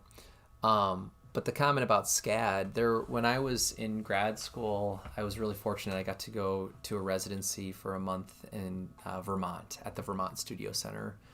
And while we were there, it's a really robust campus. I mean, they bring in, I think, like 50 to 60 artists and writers for the residencies that are anywhere from 2 weeks to like 3 months, I think. Most people go for a month, but when I was there, they brought in a few different public speakers, visiting artists, and you could sign up to do studio visits with some of the artists too. And one of the artists that came while I was there in August was Wendy White, who's a very successful contemporary painter who lives in Manhattan now. I think she's in Brooklyn or Manhattan. But anyway, she went to SCAD for her undergrad degree, and then she was telling us this story during her artist talk that, she moved to New York City, I think shortly after getting her degree. I don't know if she went to grad school. I don't think she did. I remember her telling the story that she started like waitressing and serving tables in the city, and just like kept painting and kept like finding her voice and refining her practice and meeting people and going to shows and openings. And she said it took 10 years before she was able to go full time, and like had opportunities coming that she could, she had to work full time to be able to make the work for those opportunities. I'm pretty sure that was the story. I know for a fact it was like a 10-year, hustle before she was able to do it. But, she's another person. It's like, I think there's something to be said about people who are just putting in the time and the effort and, just really gaining the skills and, finding their voice in their process. And then when opportunity strikes, it's like you're prepared and you're ready, and it might feel like luck when it happens, but without years and years and years of just chipping away at that process, when that opportunity hits, if you didn't have all of that experience prior, you might not feel as prepared, and things might not unfold as well as they could have, I think, otherwise. I felt that way in Door County the first year I was invited. It's like, man, if I, somehow ended up here without the experience of painting and going to grad school and studying painting and being on a track that was already very, blessed, you could say, like with opportunities and meeting people and time, just like grinding and learning how to paint from observation, but also paint with intention, I think is an important thing too with some of those events. I definitely felt that way, where it's like, man, I just feel very grateful to be here with this opportunity, and whatever happens is going to happen, but to also feel like, it took like 10 years since, graduating with my undergrad before things started to feel like, okay, I can actually start selling paintings and meeting people and feeling prepared professionally. It definitely has taken a while. But I don't know. I mean, every year is definitely different. It depends on your business model. And I know some artists that are really successful with art fairs, and they devote a lot of their calendar year to doing art fairs and festivals, and they're able to make a pretty decent portion, if not like the majority of their salary for the year, doing those like weekend art fairs, which I've thought about. I've thought about doing some of those, or like getting the materials and like applying and seeing what could happen. But right now it's like I've already committed to so many different, what feels like so many different types of working, whether that's teaching workshops or plein air events or making studio work like this or commissions. It's like I don't know if I could handle signing up to try to do art fairs right now. But I don't think I'll ever take it off the table as something to consider, because I've heard people with pretty successful experiences from some of those. I think the hard part is like getting used to the lifestyle of like you're on the road and you're setting up and you're sleeping in a hotel or you're sleeping in your car or you're camping, to try to save on your expenses. And then you're interacting with people like all day long for 2 or 3 days in a row, hoping that, it's going to be worthwhile financially. Sometimes the weather doesn't work out. These are all the negative cons that could potentially happen. So it's like the worst way to think about it. But I definitely have weighed, the pros and cons in the last couple of years for those events and things. But yeah, we'll see. We'll see what happens.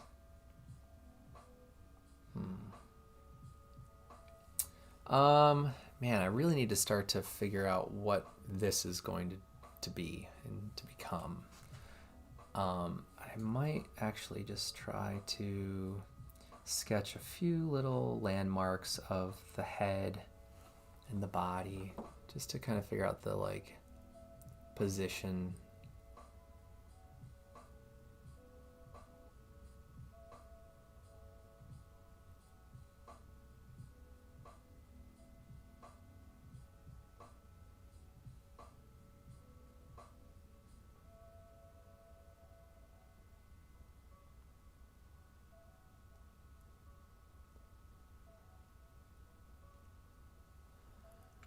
What I might do is take my mirror and set it up on this side of my easel and paint this little portrait from observation.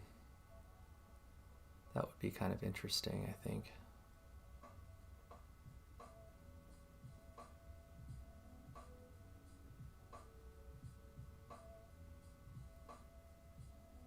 If I choose to, show a lot of resemblance in my portrait. That's something I have yet to decide. What I do know is that I think I want the posture to try to connect to this portrait over here.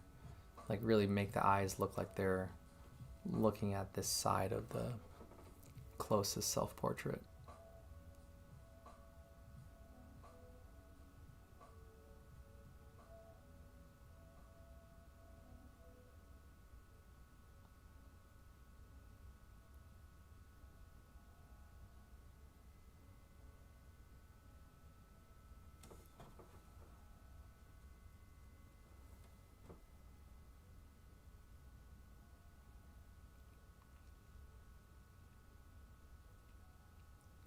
Don't think I'll be shirtless in this one. I think I'm gonna either make up a shirt, or I could also consider painting the same. That might be, I don't know, I have to really think about that, like how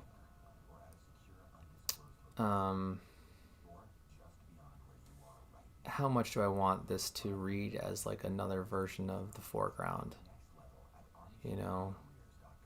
because there's ways to really replicate or like duplicate the figure.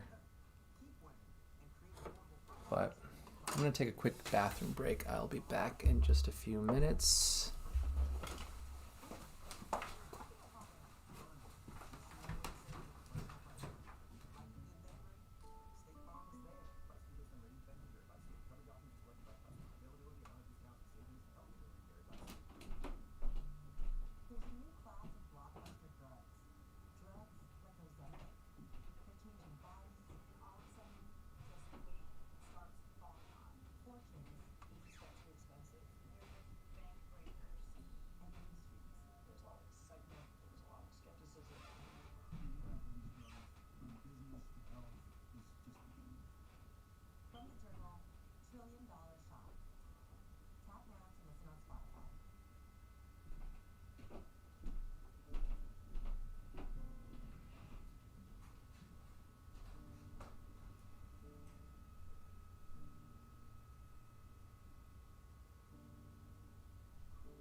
I'm back.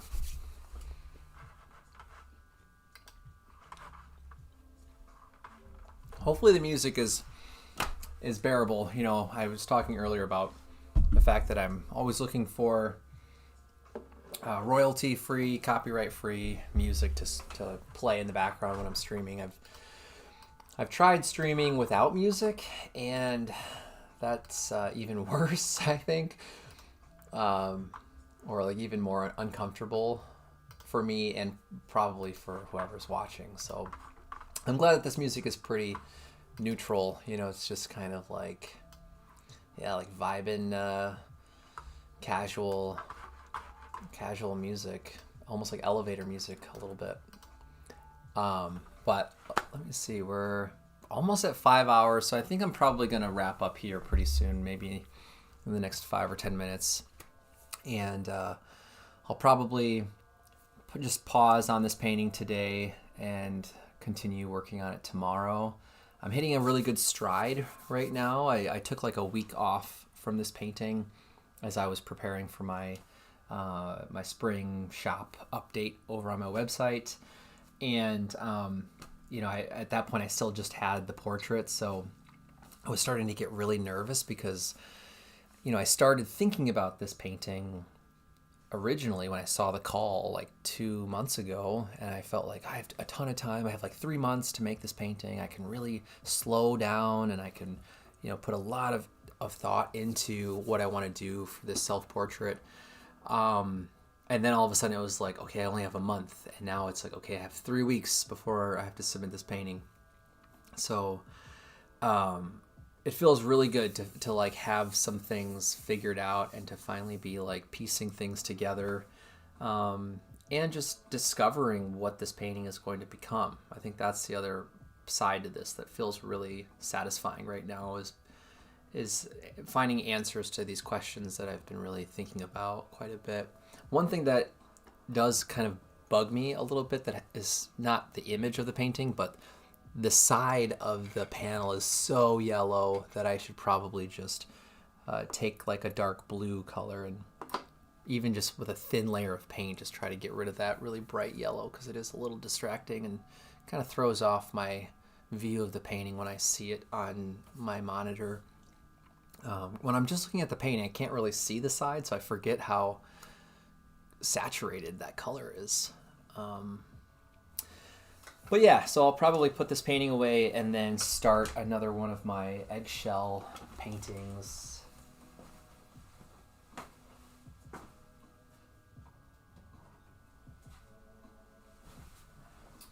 Which, for those of you who might be, you know, for anyone who's new to my artwork, my channel, here's an example of one of these eggshell, 100 eggshell paintings that I've been making. You know, that long horizontal kind of purpley blue eggshell painting that I showed you earlier. I made a series of like maybe 8 or 10 paintings that featured just like a suspended floating eggshell in space in like a very opaque color field background.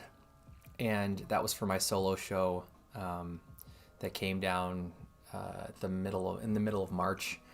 And after I finished the work for that show and, you know, it was installed, I was still very interested with the image of eggshells. And I can show you here real quick. Like, this is my little still life table. You can see how many eggshells I've been hanging on to. Most of those are now like weeks and weeks old, because the rate at which my wife and I are buying eggs from the grocery store has slowed down tremendously, like I'm sure it has for everybody in the US and probably other countries with the bird flu situation. But behind my, let me see here, behind my microphone is this, like, I don't know if you can see it, there's this wire, this sculpture wire that I use to hold the eggshell, so that little like ring is what I put the eggshell on, and then I can suspend it over my table or a mirror. So I've got like one of my mirrors over here. But originally, when I was going to do this challenge, I was thinking maybe I'll do different eggshells per day or per painting. And then after like 5 days of just using the same this same eggshell as the like subject, I decided I'm just gonna make all 100 paintings by looking at this same eggshell all year long. And I finished the one that I was just showing you is, I'm just gonna put the eggshell back over here real quick. See if I can do this without knocking anything over. So my studio, this table is a pretty good representation of my studio. It's definitely a pretty messy situation at the moment here in our basement, but I was just going to show you real quick what I'll work on today after the live stream. So this is the painting I made I think 2 days ago now. This is number 16 out of 100. And I've been filming the process of making these little paintings and posting them as YouTube shorts and over on TikTok. I've had TikTok for a few years, but I just never really, took it seriously or really posted anything. And then when I decided to do this challenge, I thought, well, maybe that'd be a thing, a type of video or post that I could keep up with over on TikTok. And the nice thing is once I post the TikTok video, it gives me that file with the commentary and the music, and then I can just really quickly put that over on YouTube as well.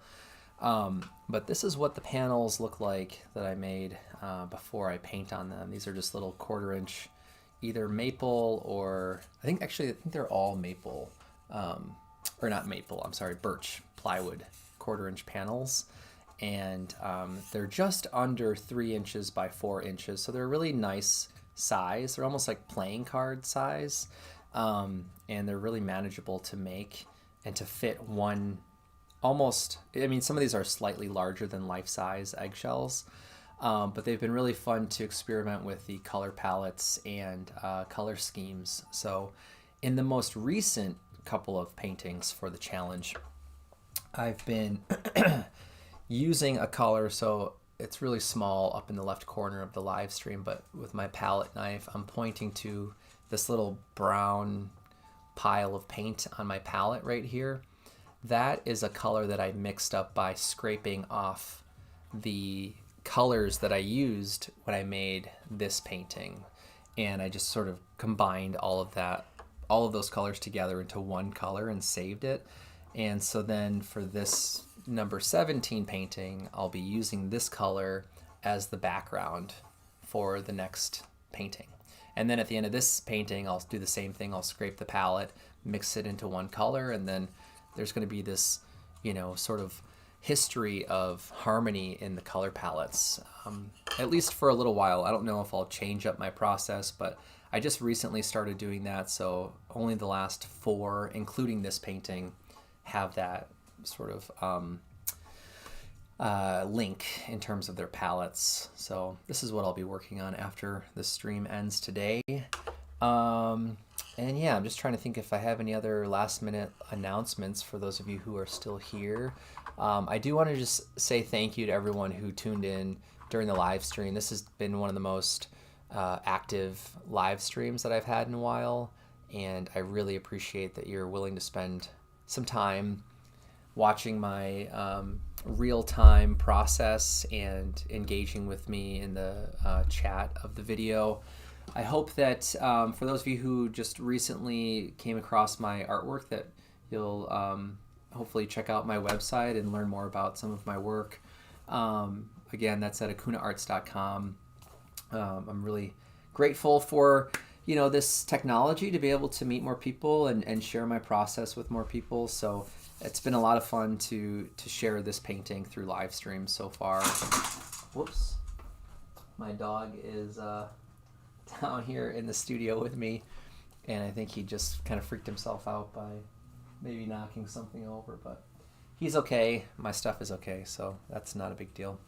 But thanks again for watching. I think I'll end it here. Stay tuned for the next live stream. I think, like I said earlier, I'll probably go live tomorrow and keep working on this painting. So if you want to hang out again, if you're free tomorrow, feel free to keep an eye on my channel for that.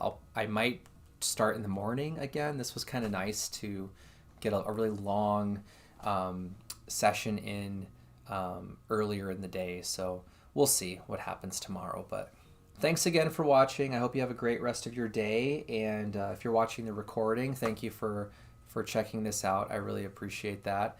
It was really nice to meet you, Lemon. Thanks for hanging out, Vicky. I really appreciate the conversation today. That was really that was the highlight of my day, was hanging out with all of you in the chat today. So thanks again. I'm glad you like the egg painting. And yeah, all right.